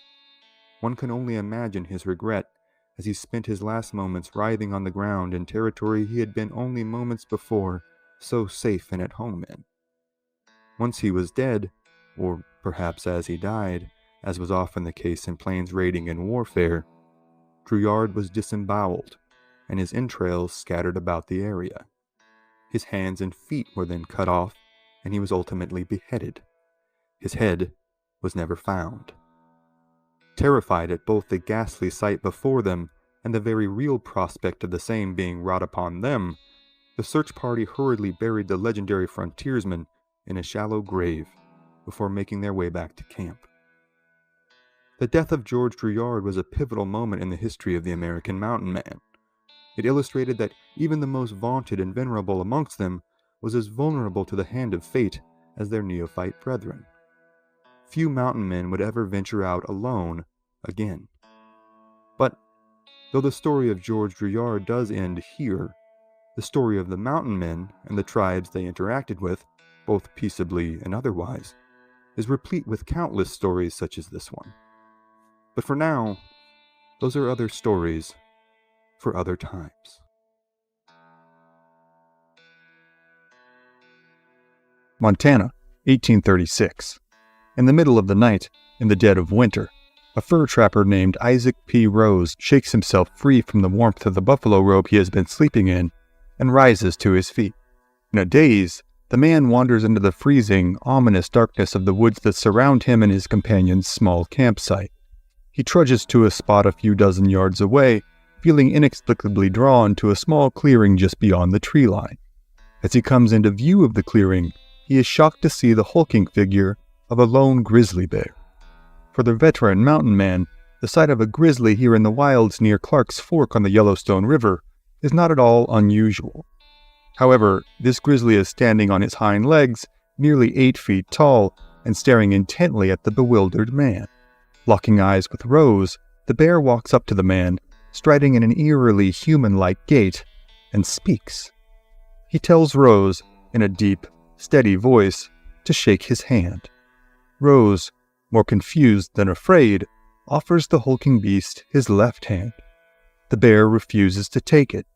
Rose, sensing the animal's offense, hurriedly extends his right hand instead. At this, the bear silently and solemnly shakes the man's hand with both of its massive paws. Then, the bear suddenly disappears with a gust of icy wind. Just as suddenly, Rose finds himself awakened by the morning sun, still wrapped in the warm buffalo blanket. It had all, of course, been a dream. Rose and his fellow mountain men, a party composed of himself, as well as Joe Meek, Jack Larison, and Mark Head, have departed from their main company in order to procure meat for their starving comrades. The main party, under the leadership of the legendary mountain man Jim Bridger, are camped 30 miles away. They are counting on their comrades to ease the troublesome burden of surviving the harsh winter at hand. They have thus far been successful, as they have managed to kill so many buffalo that, after one day's hunt, 4 of the 8 horses that have been brought along to pack the meat now find themselves burdened by full loads. The snow is deep, and travel has been slow. With another long, cold day ahead of them, the fur trappers begin to pack their things and make ready for travel. As they do this, Rose recounts his strange dream for his companions, partly for their amusement, and partly hoping one of them might proffer an explanation as to the meaning of it. He tells them how Caleb, the colloquial name amongst mountain men for the grizzly bear, had come to him in a dream, that he had spoken and only shaken his right hand. Joe Meek, another veteran trapper, shakes his head and lowers his concerned eyes on Rose. "You had better look out, Rose, or you'll shake hands with Beelzebub before night." While the grizzly bear certainly instills a healthy sense of respect and fear in any mountain man, what they fear most is coming into contact with Beelzebub. Though his name is used in the New Testament as a synonym for the devil, that is not the image that comes to the typical trapper's mind when they hear the word.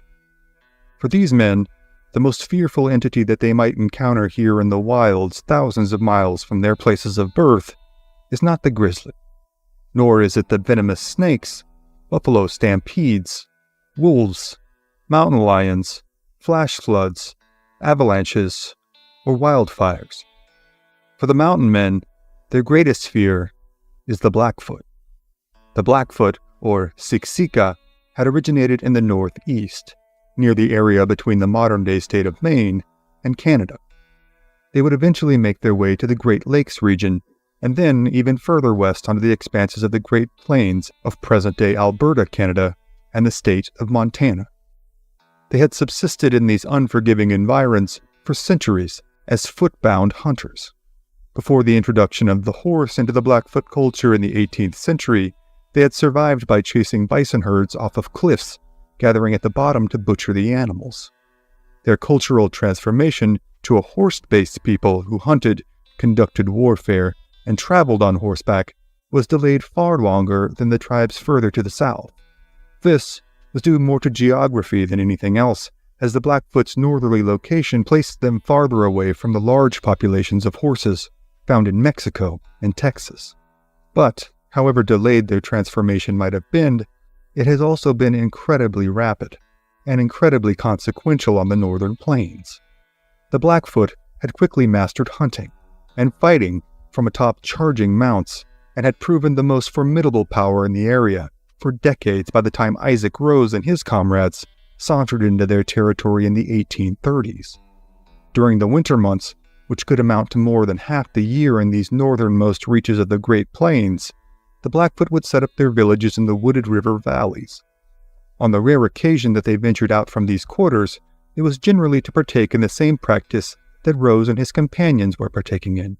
They would hunt the buffalo herds that hunkered down in the wooded areas and harvest as many as they could carry back in order to sustain their families and community until the long-awaited end of winter. The buffalo was more than simply a main food source of the Blackfoot. For the Blackfoot, nearly every tool and furnishing at their disposal came, in some form or fashion, from the buffalo. Properly known as the American bison or plains bison, they are the largest land animal on the North American continent. The largest males can weigh upwards of 2,000 pounds and can be incredibly unpredictable. They roam virtually the entirety of the middle of the continent, from northern Canada to Mexico, in what is known as the Bison Belt.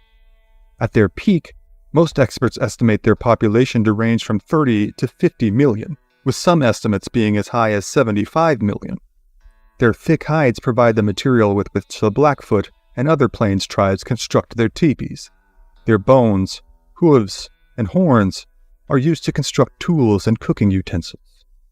Bison meat is, of course, the basis of the Blackfoot diet. Roasted, fried, boiled, dried, or raw, it could be prepared and consumed in a variety of manners. A particular delicacy for many plains tribes was to squirt the bile from the gallbladder into the cavernous open stomach of a freshly killed lactating female buffalo. This created a yogurt of sorts that many children saw as a treat. To the Blackfoot, the buffalo are a sacred gift from their creator, their way of life, and their livelihood. As such, they see fit to protect their resources by any means necessary. Since the buffalo herds are such an important resource for the Blackfoot, any incursion into their territory, and especially any hunting of the buffalo on that territory, is seen as an offense punishable by death. Hugh Monroe, a Canadian fur trapper who was adopted into the Blackfoot, gives his account of how viciously the Blackfoot dealt with intruders, even of other native tribes. After finding a still smoldering campfire of a neighboring tribe referred to as the River People, the Blackfoot whom Monroe was living with became inconsolably irate and set on revenge. He asked one warrior, a man named Lone Walker, what had happened. Monroe's account is as follows. "The campers here were the River People," said Lone Walker. "We had forbidden them to come over here on our plains, but they keep coming and stealing our buffaloes. We shall now make them cry." "You are going to fight them?" asked Monroe. "Yes," said Lone Walker. "I shivered," recalls Monroe. "In my mind's eye, I saw a great battle, arrows flying and guns booming, and men falling and crying out in their death and agony. And for what? Just a few buffaloes that blackened the plains." "Don't fight," pleaded Monroe. "There are plenty of buffalo.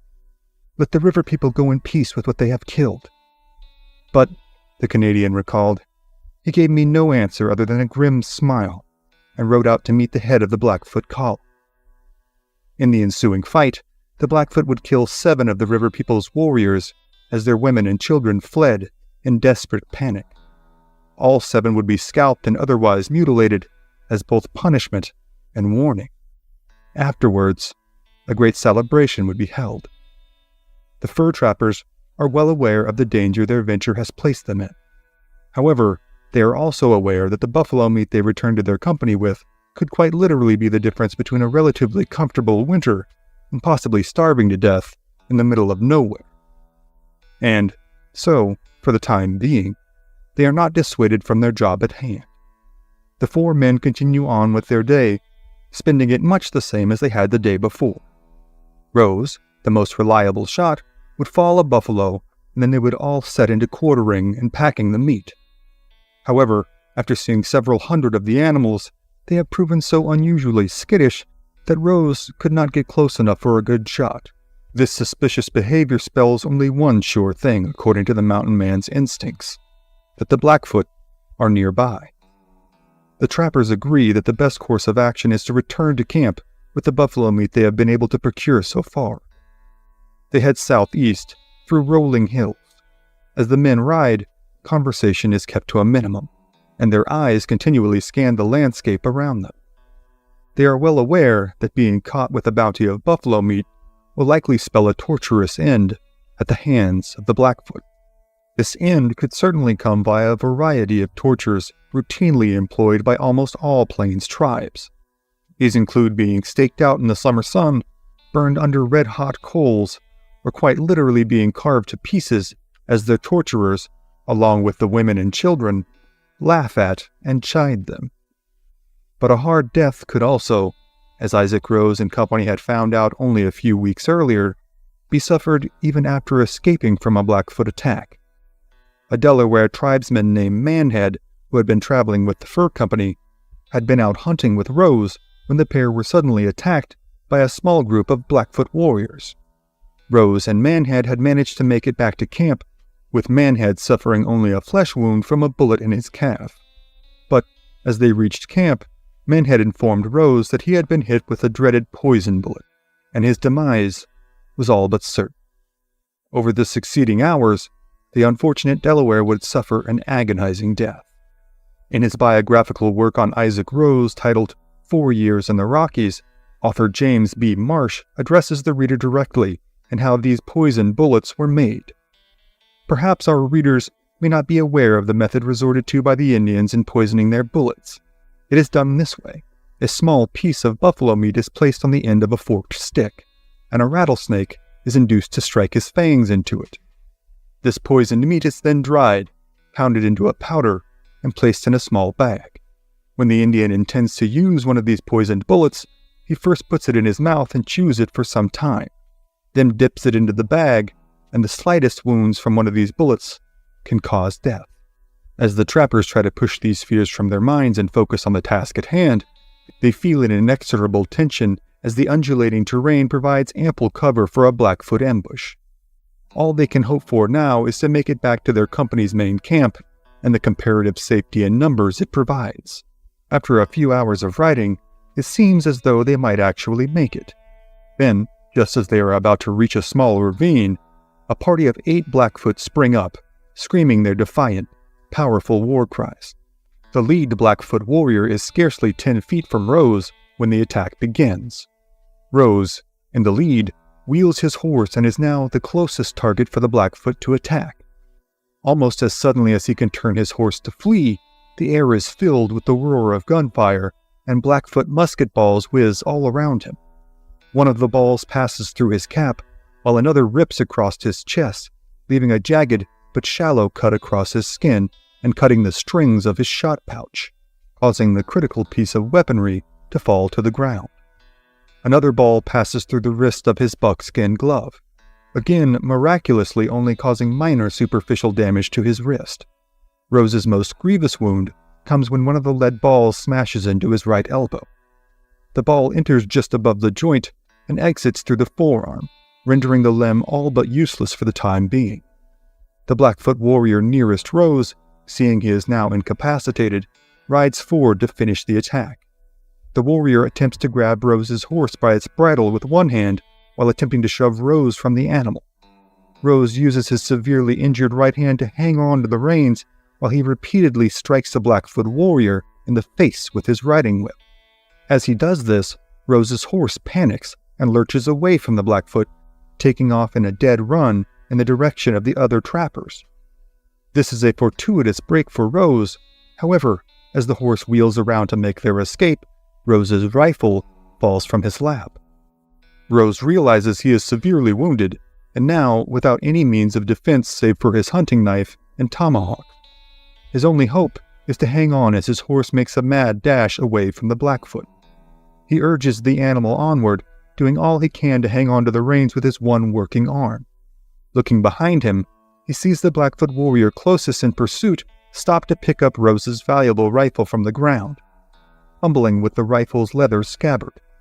Rose again turns his gaze forward, hunkering down as low as possible next to the horse's neck. Then he hears a sound he is well familiar with, the crack of his own rifle, followed by the sound of yet another ball whizzing by his head. Rose's charging steed manages to catch up to the party of 3 other trappers whose retreat has been slowed by their heavily burdened pack animals. Seeing no better option, Jack Larison cuts the straps holding the loads to the animals, leaving hundreds of pounds of meat spilling upon the rolling prairie. Larison calls out to Rose, "Are you killed, old boy?" "Not killed, but badly wounded," Rose replies. "Hurry forward, boys, and save yourselves if you can." Rose and his cohorts must now cover over 30 miles of prairie in order to get back to the safety of their company. In another fortuitous break for the party, the Blackfoot have halted their pursuit in order to reclaim the buffalo meat dropped by the trappers. Though they are now empty-handed, they are all alive. Rose, however, is beginning to rapidly decline over the course of the ride. His arm throbs in immense pain, and he is wrought with nausea and dizziness. For hours, he rides through icy winds and over snow-covered grounds, his right arm dangling uselessly by his side.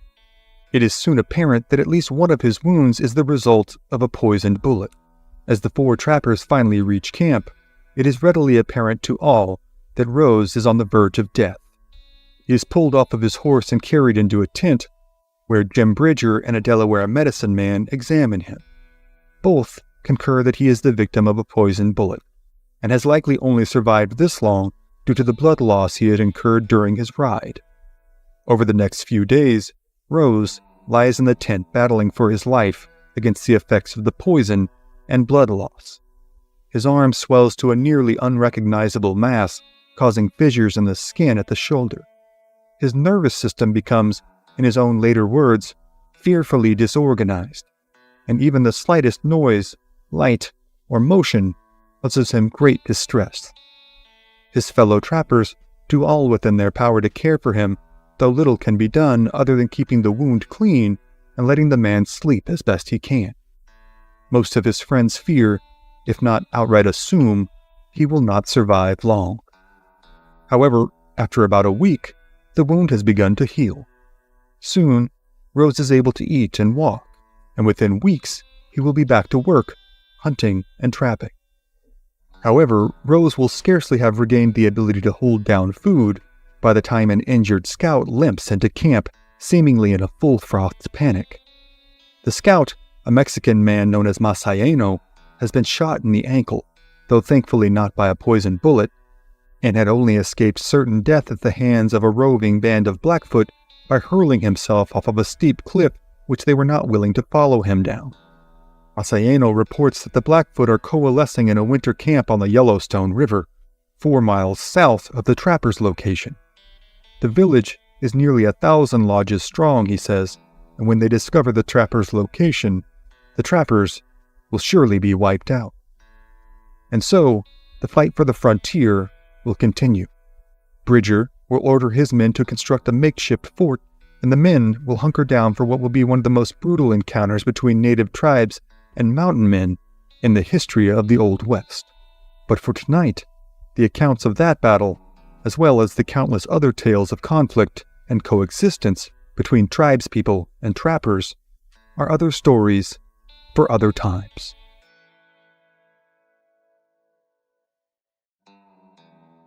Monterey, California, March 6, 1846. As a cool wind whips over their position atop a high mountain peak, John C. Fremont looks down upon the amassing forces of Mexican Army troops with equal parts disdain and trepidation. Above him, attached to a long fallen tree branch turned into a makeshift flagpole, the American flag flutters in the breeze. Every man atop this Northern California mountain peak knows that their presence here is already tantamount to trespassing, and that Fremont's insistence on climbing to their current position and then raising the American flag is an explicit and obvious declaration of war against the ruling Mexican government. Fremont, already a national celebrity for his accomplishments as an explorer and military man, has climbed to his current location with his force of 60 American soldiers, sailors, and frontiersmen in hopes of making a stand against the vastly superior forces of the Mexican army deep in the heart of California territory. As word spreads to Mexican officials in the surrounding territories, the open fields in the valleys below the mountain begin to fill with more and more Mexican troops and local volunteers. Meanwhile, atop the peak, Fremont has ordered the construction of a makeshift timber fort in order to create some measure of bulwark defense against the overwhelming attack to come. As his men hack down trees and dig post holes into the dense, dark mountain soil, Fremont is confronted with the increasingly stark reality of his and his men's situation. The mood amongst the Americans is tense, and speech amongst the men is terse and unsure. Many see their present circumstances as all too reminiscent of the infamous 1836 Battle of the Alamo, in which 180 brave Texans had perished in a valiant but incredibly brutal last stand, which had cost every one of them their lives. Now, many among the Americans atop the high Northern California peak fear that they, too, will meet a similar fate. They are, in point of fact, trespassers in a foreign land, here under the false and transparently flimsy pretext that they are merely wayward American explorers, who simply happened upon this territory while on a quest to survey the whole of the United States' rightful territory. In reality, however, Fremont and his men are on what amounts to a scouting mission for the United States government, who, in 1846, has increasingly explicit interests in seizing the territory comprising northern Mexico known as Alta California. Already known nationwide as the Pathfinder, Fremont views himself as perhaps the preeminent agent of the American concept of manifest destiny, the notion that a continent-spanning nation is the ultimate end, an undeniable right, of the still relatively new country. John Charles Fremont had been born in Savannah, Georgia in 1813. His father was a French-Canadian schoolteacher, and his mother the youngest daughter of a prominent Virginia plantation owner. After his father's tragic passing in 1818, the family had moved to Charleston, South Carolina, where the precocious young Fremont obtained his early education from a local lawyer by the name of John W. Mitchell. Fremont had briefly attended Charleston College, studying mathematics and natural sciences, before being expelled in 1831 for lack of attendance. While teaching mathematics in the local countryside, however, Fremont had earned the praises of prominent local politician Joel R. Poinsett, a rabid Jacksonian Democrat who was able to leverage his influence to secure Fremont a position teaching mathematics aboard the USS Natchez, a U.S. naval sloop which sailed the seas around South America in 1833. Fremont's tenure on the seas would be short-lived, however, as he soon left this position to accept an appointment as second lieutenant with the U.S. Topographical Corps. Here, he worked surveying a route for the Charleston, Louisville, and Cincinnati Railroad. It was during this time that Fremont's true interest in exploration and map-making was piqued. A stint working in the Carolina mountains only served to solidify his desire to become an explorer, and between 1837 and 1838, he served on a reconnaissance detail in Georgia in preparation for the United States government's removal of the Cherokee tribe from the area. In March of 1837, Fremont's former mentor Joel R. Poinsett was appointed as Secretary of War under President Martin Van Buren. With his new powers of office, Poinsett arranged for Fremont to accompany French scientist and explorer Joseph Nicolet in his exploration of the territory between the Mississippi and Missouri rivers. Serving under Nicolet, Fremont built a reputation as a revered topographer, adept in astronomy, geology, the description of local flora and fauna, as well as being possessive of an inquisitive and ambitious nature.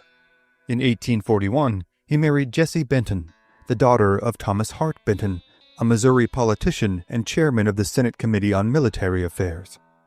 Thomas Benton had initially refused the 28-year-old Fremont's request for his daughter's hand in marriage, arguing that the young man was not part of American high society and thus not a fitting match for his 16-year-old daughter. However, the couple eventually eloped, and while initially irate at the news, the bride's father eventually warmed to the marriage and to his new son-in-law. A die-hard expansionist and devotee of manifest destiny, Thomas Benton soon advocated for the necessity of sending survey teams west to scout potential transcontinental routes that could facilitate the large numbers of people they believed would soon be flooding into the untouched reaches of the continent. Benton also insisted that his son-in-law, John C. Fremont, was the only acceptable man to place in charge of these exploratory expeditions, with his combination of academic training, real-world experience, and political connections. Beginning in 1842, Fremont had led 3 expeditions. The first began in the summer of 1842, with an exploration of the budding Oregon Trail, following the South Pass that legendary mountain man Jedadiah Smith had pioneered through the Rocky Mountains a generation earlier.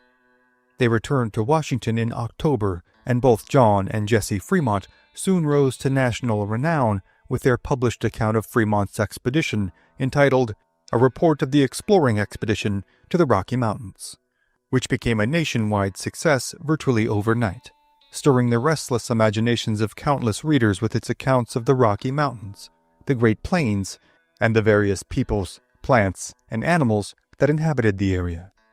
The unfettered success of Fremont's first expedition soon saw him appointed to his second, this one charging him with leading another expedition to South Pass, but this time pushing beyond it in a search of a route to the Pacific. This second expedition was equally as successful as the first, if not more so, as Fremont completed the transcontinental journey from Washington to present-day Sacramento, and then back to St. Louis in August of 1844. From here, his account of his second expedition was sent to publication, and in Washington, both the Senate and the House ordered 10,000 copies each. With the success of Fremont's first 2 expeditions, the 1845 election of James K. Polk as president, and continually rising tensions between the United States and Mexico in regards to the territory west of the Mississippi River and north of the Rio Grande, a third expedition was commissioned in 1845. However, this trip, while still being conducted under the auspices of a mere exploration, was planned with far more militaristic ends in mind.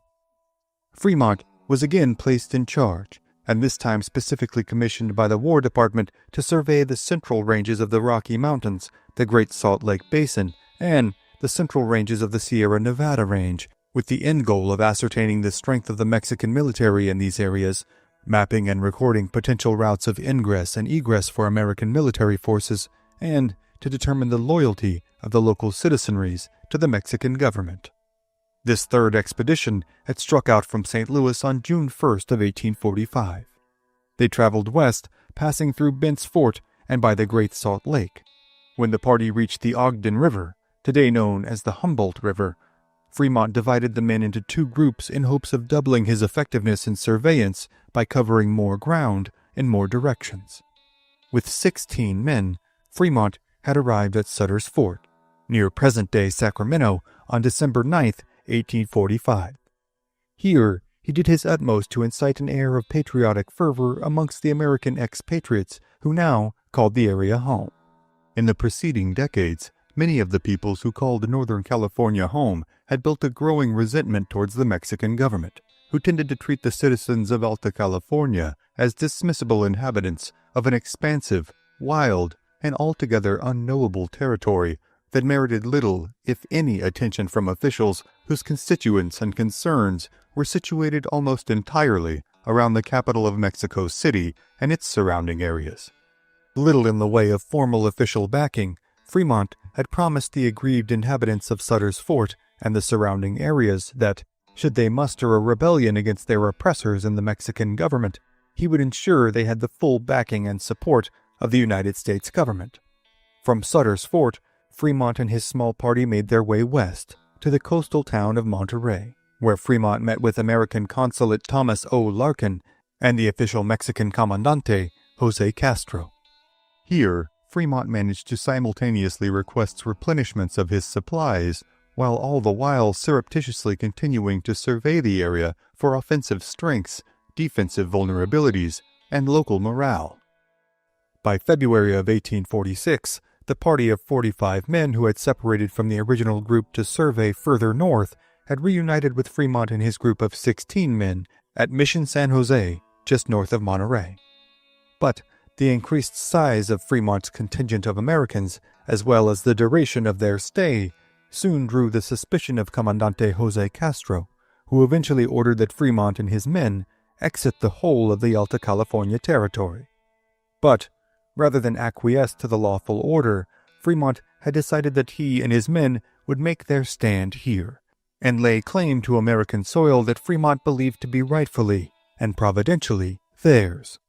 And so now, as word spreads through the nearby ranchos and small towns that a group of Americans had laid claim to Mexican territory in a direct provocation of their local government, Fremont and his men hunker down for the vicious battle to come. Ammunition is plentiful but finite, and with a total force of only 61 men, it is obvious to all that, even with their position atop this high ground, the Americans are not prepared to withstand a prolonged assault. Their nearest infantry reinforcements are hundreds of miles away, and their naval reinforcements practically non-existent here on the Alta California coast. The growing unease amongst the men with their current circumstances leads one amongst them to finally speak up. But this man is no rank-and-file member of the American force. He is, in point of fact, the real driving force behind Fremont's expeditionary successes thus far. His name is Christopher Houston Carson, better known as Kit Carson. Having already spent a decade of his life surviving the continent's harshest environs, few names on the American frontier garner as much reverence and recognition as his. While Fremont has indeed earned his reputation as a tireless explorer, it is Carson who has provided the experience, insight, and essential skills to facilitate that ambition and wanderlust. While politicians in Washington, D.C. could only pontificate on what the vast expanses of the largely unknown frontier might possess, Carson was already long familiar with the territories, landmarks, weather, wildlife, and native tribes that only a handful of Americans had ever even heard of. While barely literate and possessing none of the requisite pedigree of Washington officials, Carson is a master trapper, tracker, tanner of hides, horseman, sharpshooter, navigator, linguist, negotiator, and could build or break down a campsite in mere minutes. He was fleet of foot on the trail, cool under pressure in a fight, and unwavering in his allegiance to his own personal code of honor and ethics. Only a few years prior, at the annual Mountain Man Rendezvous in present-day Wyoming, Carson had challenged a drunken and belligerent Frenchman to a pistol duel on horseback, after he found out the man had publicly affronted one too many trappers and accosted a number of the attending women. The duel had ended with Carson coolly riding towards his opponent before loosing a ball from his pistol that shattered the man's wrist, resulting in his forfeiting the duel. Word of Carson's reputation as not only a skilled trapper, but a man not to be trifled with, had spread far and wide, and by the time he crossed paths with one John C. Fremont, Fremont was well aware of his reputation. The two had met while traveling on a steamboat up the Missouri River, and Fremont had convinced Carson to accompany his expedition and lend them his valuable skills. Time and again in the preceding years, Carson's know-how and wherewithal had been the prevailing cause behind the entire expedition's survival against dire odds. Not at all unaware of Carson's necessity in his successes, Fremont began to include effusive praise for his vaunted guide in the correspondence he sent back to Washington. Once, when report came to their group that a war party of Pawnee warriors were scouring the area, Carson had leapt on his horse, without even pausing to saddle the animal, and, with only rifle in hand and a knife in his belt, ridden off over the rolling prairie hills in order to scout the area for threats. Fremont recounted, quote, "Mounted on a fine horse without a saddle and scouring bareheaded over the prairies, Kit was one of the finest pictures of a horseman I have ever seen." End quote. Soon, these sentiments became part of the national conversation, as Carson's reputation as a sort of frontier superhero spread from the expanses of the prairies to the pages of dime novels and newspapers, eagerly devoured by readers in cities like New York, Boston, and Philadelphia. But Kit Carson, for all his vaunted courage and newfound national acclaim, is no fool. Though he is a flawed man as any, he is not vain, nor concerned with his legacy or his own country's expansion to the extent that he is willing to risk the almost certain deaths of himself and his comrades purely in the name of jingoistic fervor. Carson and the rest of the men atop the mountain believe their task to be increasingly futile with every passing hour, as numbers of Mexican soldiers in the fields below them increase from dozens to hundreds, their leadership and rank and file alike rightfully indignant at the Americans' arrogant and ill-advised occupation of their land. Thomas O. Larkin, the American consulate, himself supports Jose Castro's order for Fremont to vacate the Alta California territory. With years of tensions between Mexico and America already festering, Larkin had become increasingly worried that Fremont's actions would spark the tinderbox of already tenuous relations between the two countries. Now, it seems that bloodshed is inevitable. For their part, the California citizens as well take great offense at the incursion of this force of what are effectively foreign spies in their homeland. Though long neglected by the Mexican government, as they had been under its predecessor in the Spanish government, the Californios are a fiercely independent people, comprised largely of ranchers, farmers, and vaqueros, who carve out livings from the land's abundance while tending to the hostile local tribes, corrupt government officials, and, of course, the hulking California grizzly bears that populate the state in great numbers. They are master horsemen, adept in not only extraordinary feats of riding, but in wielding their long leather riatas in combination with elongated, steel-tipped lances. Though the tactic may appear comically antiquated at first to an enemy force wielding pistols and rifles, the California forces have perfected the technique of roping enemy combatants from their horses, at which point their lance-wielding comrades ride in to dispatch the unfortunate man. For their part, the massing Mexican military forces under the command of Comandante Castro are underfunded, under-equipped, and perpetually undermanned. Here on the fringes of Mexico's northernmost territories, they receive little in the way of formal direction or support. However, with the American flag now flying above their mountain peak, their directive is clear: force the Americans to leave at any cost. As rosters are composed and equipment is cleaned and checked amongst the Mexican forces, the consensus amongst Fremont's men, argued foremost by Kit Carson himself, is that there will be no honor to be had in the rout that is to come.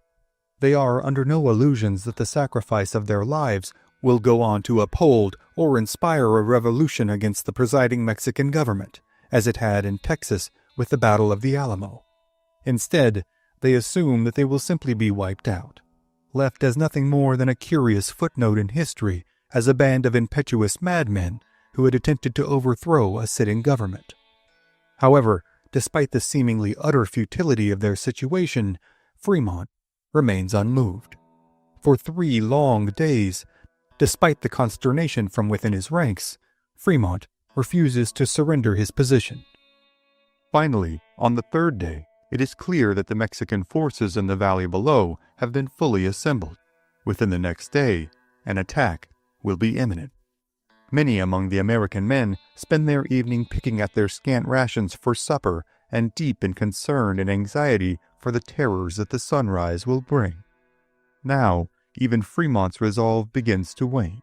What had seemed such an ignoble and selflessly patriotic act only days earlier, now seems to be a prison of circumstance, trapping Fremont between his competing interests for glory and self-preservation. As the last vestiges of the sun's rays sink below the dark horizon of the Pacific, many among the Americans believe it to be the last sunset that they will ever see. As darkness sets in, it brings with it the nighttime chill so common to the area. For hour after fitful hour, Fremont, Carson, and the other Americans shiver restlessly under thin blankets as the wind begins to pick up throughout the night.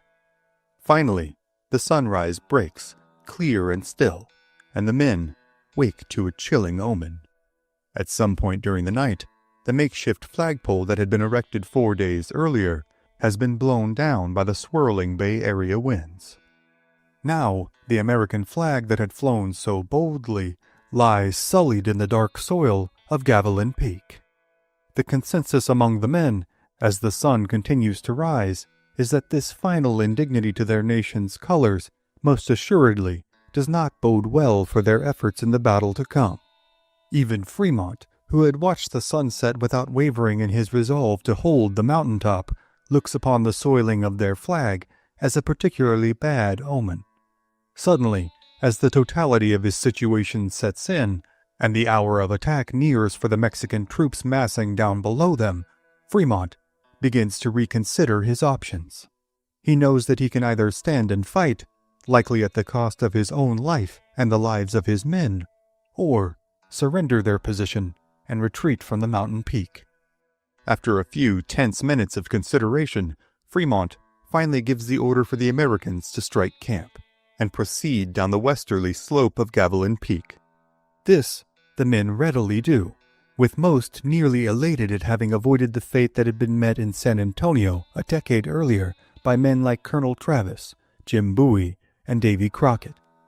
As the sun continues to rise and the area's notorious morning overcast begins to clear, the Mexican forces, too, are relieved to look upon the mountaintop and find it devoid of American forces. Gavilan Peak, where the American forces had made their ill-advised stand, is today known as Fremont Peak, located between the cities of Monterey and Santa Cruz, California. Fremont will go on to move his men north, heading through the northern reaches of the San Joaquin Valley before pushing on to Klamath Lake in Oregon. On the way, the expedition encountered several native tribes, and hostilities ensued, with several natives left dead and more bad will being accumulated by Fremont in the California Territory. However, Fremont, Carson, and the men of this expedition will find no respite in Oregon. Soon, they will be called back to California after being located in the middle of the wilderness by a United States Marine captain on a top-secret mission with correspondence from Washington, D.C. But before Fremont and his men can make their way south again, they will find themselves victims to a surprise attack by the Klamath tribe, who are incensed at the Americans' presence in their lands. This will cost the lives of several expedition members and result in a retributory raid with sickening consequences for the local native tribes. Though the fight for the mountaintop has been narrowly avoided, the coming Mexican-American War will only intensify in California in the coming years.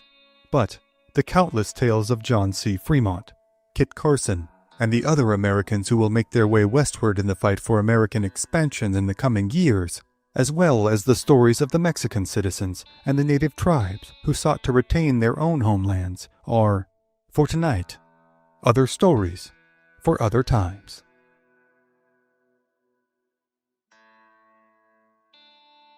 San Diego, California, December 8, 1846. In the middle of the night, in the desert 30 miles east of the city, Kit Carson, legendary American mountain man, lies face down in the dirt, not moving a muscle and doing his best to slow his breathing. Mere yards away, a Mexican soldier on sentry duty sits atop his fine California horse, coolly smoking a cigaretto and enjoying a brief moment of relaxation and solitude in the middle of the Southern California desert. Carson knows that should this soldier discover his location, he and his two comrades will assuredly be taken prisoner and likely executed. Still, as Carson grits his teeth, the soldier remains blissfully unaware of any enemy presence, merely enjoying his cigarette, filling the air around himself with the fragrant smell of burning tobacco, and peacefully observing the night sky above him. The unnerving scene drags on for several minutes, with the silence of the desert night making the already tense air of the situation all but unbearable.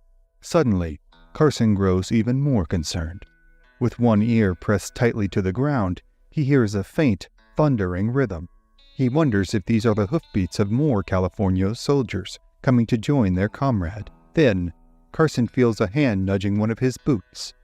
As Carson strains his eyes down and behind himself, he sees the cause of the noise.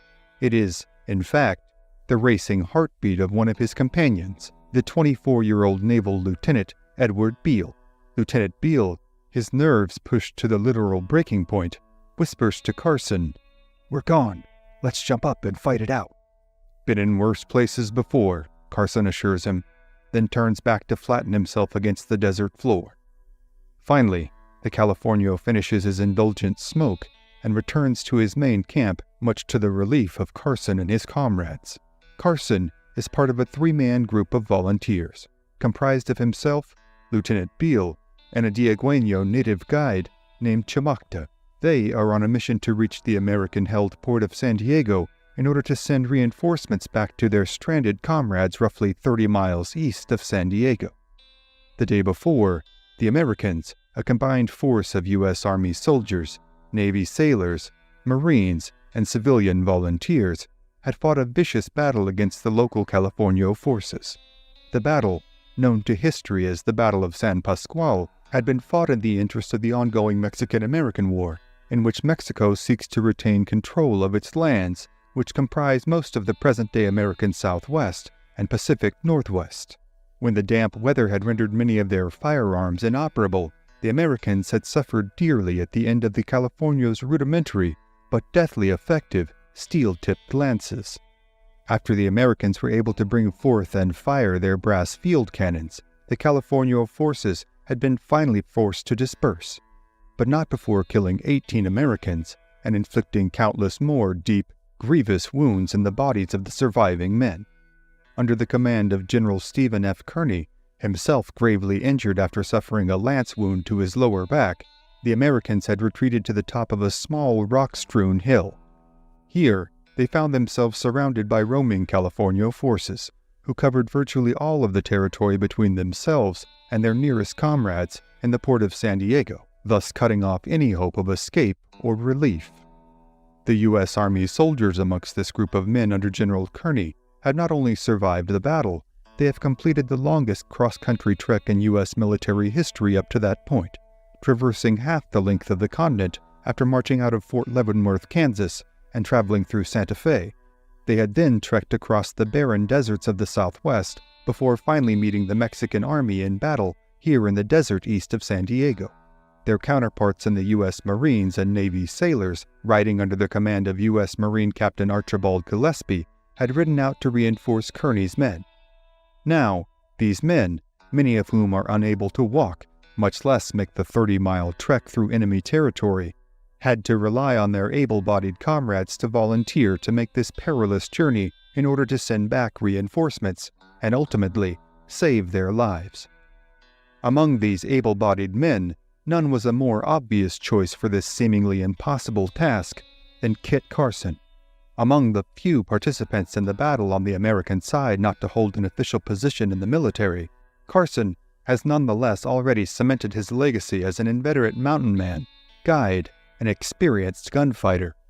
After deterring a cross-country mission with secret correspondence for President James K. Polk in order to assist Kearny as a civilian guide, Carson had proven an invaluable asset to both the general and his men. Along with Carson, the two other exceedingly brave men, Lieutenant Beale and Chamacta, had volunteered to venture forth into the expanses of the hilly, chaparral-covered desert in order to at least attempt to save their comrades. They had waited until nightfall before making their initial scramble down the sandy cliffs of the rocky hill, being cautious to avoid the Californio sentries that lined the hillsides all around them. By the time the party had reached the bottom of the hill, it had become clear that their metal canteens would be too noisy to carry with them. They had thus each taken one last, long drink and left their only water supplies tucked into the rocks of a small arroyo. Carson and Lieutenant Beale had also discovered that, unfortunately, their hard-soled boots would cause too much commotion while they traversed the rocky ground before them. While their native comrade Chamacta continued on relatively unencumbered and silent in his leather moccasins, the pair of Americans had been forced to remove their boots, tuck them into their belts, and proceed forward barefoot. Now, as the Mexican soldier rides back towards his camp, Carson and Beale are suddenly horrified to realize that, somewhere in their crawling on the desert floor, their boots have come loose from their belts. Considering their already precarious position, retracing their steps to look for the boots is out of the question, and thus both men will have to complete the 30-mile trek through the thorny desert barefoot. With no other option, the three men carry on, silently trudging their way through the sparse landscape, sticking as best they can to the cover of dry riverbeds and small ravines. Despite their lack of footwear, they travel as quickly as possible, knowing that the rising sun will bring with it a host of new problems. Meanwhile, back at the American camp atop the isolated hill, the men find themselves in increasingly dire straits. Food supplies have already begun to wane, as has their supply of potable water. Many of the injured men are starting to see signs of infection, as the deep and incongruous nature of the damage inflicted by the long steel lance tips makes them exceedingly difficult to close and keep clean. Since the day of the battle, Sergeant John S. Griffin has worked feverishly to tend to the Americans' wounds, but it seems to the doctor that a never-ending stream of the bloodied, injured men pour through the canvas-flap doors of his operating tent. General Kearney himself, suffering from the lance wounds that had torn into his lower back and hip, had passed out on the dirt floor of the tent after insisting that more seriously wounded men be tended to ahead of himself. Simply in order to move the injured men from the site of the battlefield to the hilltop, Kearney's men had constructed makeshift travois. These two long poles, which connect at a point, after which a bed is built between the poles and attached to a horse, had for centuries provided the tribes of the Great Plains with an effective, efficient means of transporting goods and people. However, on the rock-strewn, hilly grounds of the Southern California desert, they provided a nightmarishly jarring, bone-rattling ride for their unfortunate, incapacitated passengers. Now, the few able-bodied men left have taken to killing and cooking their mules, beginning with the weakest and least useful animals, stewing the meat into a thin, greasy soup that the men do their best to keep down, with some being unable to do so. General Stephen Kearney, suffering greatly from loss of blood, has relinquished command to Captain Henry Smith Turner. The general, who had once led his forces out of Kansas to much nationalistic fervor, pomp, and circumstance, now lies prostrate, pale, and helpless inside of his tent. When they had first arrived atop the hill, Turner had ordered some of his able-bodied men to engage and drive off the California Lancer forces that stalked their movements and harassed them incessantly. This his men had managed to do, with their carbines proving far more effective now that the conditions had warmed and their powder had dried. But now, as the Americans languish on the hilltop, Mexican Commander Don Andres Pico's men and other contingents of Mexican soldiers and California volunteers begin to flood into the surrounding areas, looking to cut off any escape for their enemy and to mount a final charge to decimate their forces once and for all. Now effectively trapped and with their ammunition and food supplies dwindling further and further, Captain Turner is faced with the prospect of either turning out their remaining starving mules and horses to graze, in which case they would almost certainly be stolen by the surrounding Mexican forces, or to slaughter the animals immediately, rendering he and his men truly devoid of any means of transportation, save for walking to San Diego. The American soldiers know that, with every Mexican soldier who arrives to surround their position, the likelihood of Carson, Beale, and Chimocta reaching San Diego has become less and less. Don Andres Pico himself has, in fact, surmised that it will likely be Kit Carson, if anyone among the Americans, who will make a bid to escape to San Diego and secure reinforcements. Though the two men do not know each other personally, Pico is familiar with Carson's prior exploits throughout the whole of Alta California. He knows that Kit Carson is a dangerous man, and that in order to secure a victory for the Mexican forces, he will have to be neutralized. Carson is known amongst the Mexican forces as El Lobo, or the Wolf, and Don Andres Pico has explicitly warned his forces to remain vigilant, or se escapada el Lobo. The Wolf will escape. Now, as the hours pass on the hilltop, it seems more and more probable to the stranded men that their comrades' bid to reach American lines in San Diego has failed, resulting in either their capture, killing, or both. But, miles away, past the edge of the western horizon, Kit Carson, Lieutenant Beale, and Chimocta press on through the night, accumulating untold damage to their feet as they plod their way through the unforgiving landscape. By dawn the next morning, they are clear of the initial rings of Mexican security forces that surround their stranded comrades. By that afternoon, they are within 12 miles of the city of San Diego. But now, they face the challenge of navigating undetected through the several rings of security forces that surround the city and its harbor. Seeing that seemingly every known path to the city's limits are blocked by the Mexican sentries, the three men huddle in a shaded arroyo and confer upon their next move.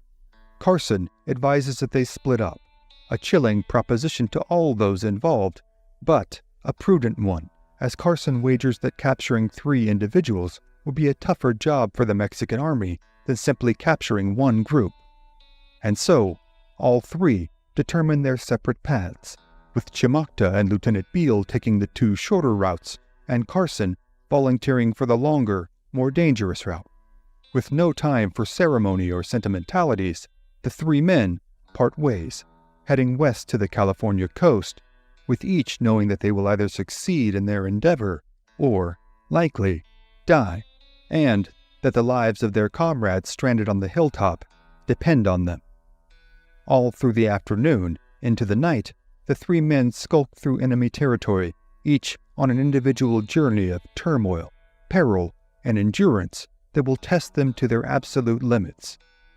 It will be past midnight when Chimocta and Beale reach the American lines, arriving around the same time, with each man so fatigued that they have to be taken to the USS Congress, stationed in the San Diego harbor, where they will linger near death for several days. Carson staggers into camp around 3 a.m., his more circuitous route having delayed him even longer than his comrades. In a near-delirious state of exhaustion, Carson confirms the location of Kearny and Gillespie's forces on the hilltop with Commodore John F. Stockton. Stockton informs him that reinforcements have been dispatched, and Carson finally partakes in the first food, water, and sleep he has seen in nearly 36 hours. Meanwhile, the men stranded on the hilltop, still with no clue as to the whereabouts of their relief party, continue with their struggle to care for their wounded comrades, with their infected wounds presenting increasingly more frightening spectacles with seemingly every examination, as well as to sustain themselves amid their shortage of food and water. The last of the starving mules are finally killed, their ailing and withered bodies offered up as a last-ditch form of sustenance to their starving masters. Though it is an unfortunate necessity, one that provides much-needed nourishment to the men, the gruesome, heart-wrenching spectacle of this slaughter only serves to further weaken morale, as well as to cement the notion that they are truly without escape in the middle of the barren Southern California desert. In order to quench their thirst, the men dig into the sand, until reaching a layer that has retained some level of moisture from the recent rainfall. The soil is heaped into squares of cloth, then any available liquid, however muddy and disagreeable, is wrung out. For 2 long days and nights, this harrowing ordeal continues. Finally, though, General Kearny is able to regain enough strength to return to command. His field sergeant, Dr. Griffin, informs him that, likewise, most of the injured men have regained enough strength to sit horseback. With their supplies nearly gone, and any hope of rescue seeming to be fleeting, Kearny orders the men to ready themselves for a forced march to San Diego at first light. Come what may, they will not sit on this hilltop to fall prey to their adversaries. At dawn, they will make a run for their lives to the coast. However, that night, as the tired and battle-sore men sleep fitfully, an American sentry on guard is sent into a near panic by the sound of an approaching force of cavalry. He calls out into the darkness, "Halt! Who goes there?" The call goes unanswered, with the thundering hoofbeats only getting closer and closer to the sentry's position. With his weapon now shouldered, the sentry calls out again, "Who goes there?" This time, however, the reply nearly brings the weary man to tears of joy, as Captain William H. Emery, commander of the 200-man relief forces dispatched from San Diego, calls out, "Hold fire! We're Americans." The American camp now resounds with the cheers of men who, only hours before, had seen their hopes of survival as all but lost. In the midst of their celebrations, a single shot rings out from a Mexican sniper hidden in the hills, striking harmlessly into the ground. It would be the last shot of the entire engagement, as the Americans would find all of the Mexican forces gone in the morning, having returned under nightfall to Los Angeles to fortify that city against the newly realized American threat. The combined American forces will make their march to San Diego without so much as seeing another opposing soldier. They arrive on December 12th on a chilly, rainy day, much to the relief of Carson, Stockton, and the rest of their countrymen. Many among the American soldiers are overcome with emotion upon seeing the Pacific Ocean for the first time, as the endless stretch of water before them represents the culmination of their unprecedentedly long and arduous transcontinental journey. Though the war is not over, it feels for many of the young sailors, soldiers, and Marines that the worst of the war, for them, has come and gone. The spot where they had made their desperate stand and survived on the flesh of their mules will stand as a landmark of San Diego history, known forevermore as Mule Hill. What has only begun, though, is the national renown and celebrity of Christopher Houston Carson. His leadership during, before, and after the battle, and his willingness to lay down his life in order to aid in the rescue effort, make him a favorite topic of letters written home from American soldiers, sailors, and Marines now stationed in San Diego. One soldier pens a particularly effusive letter home to his parents in Connecticut, proclaiming that, "Never has there been a man like Kit Carson. All that has been said about him, and more, is true. He is as fearless as the lion, as stealthy as the panther, as strong as the oxen. I believe that Carson would attack a fort filled with Mexicans, single-handed, and drive them off." Carson, for his part, barely even acknowledges his accomplishments in his memoirs, writing laconically that, "Finally got through, but had the misfortune of having lost our shoes. Had to travel over a country covered with prickly pear and rocks, barefoot. Got to San Diego the next night." In the years to come, Carson will become a national media star, the subject of dime novels and newspaper articles that will cause his name to be as well known in many eastern cities as the President. The young naval lieutenant Edward Beale is said to have convalesced for an entire year before returning to active duty with the Navy, but he too will go on to national acclaim and a legendary career spanning decades of service in the Old West. Already known as a hero of the Battle of San Pasqual, he would rise to even greater fame in 1848 as the man to bring the first samples of gold from the streams of Northern California to the cities of the East. This tangible proof of the newly won state's gilded bounty would be a key driving factor in the 1849 California Gold Rush, an event that would reshape the nation forever. He would go on to a career as a successful diplomat, serving as superintendent of the Office of Indian Affairs before retiring to life as a rancher. He would remain friends with Carson, who remarked upon seeing his friend aboard the USS Congress that he, quote, "did not think that he could live," as well as maintained friendships with Buffalo Bill Cody, William Tecumseh Sherman, and Ulysses S. Grant, among others. He would pass away in 1893 at his home in Chester, Pennsylvania.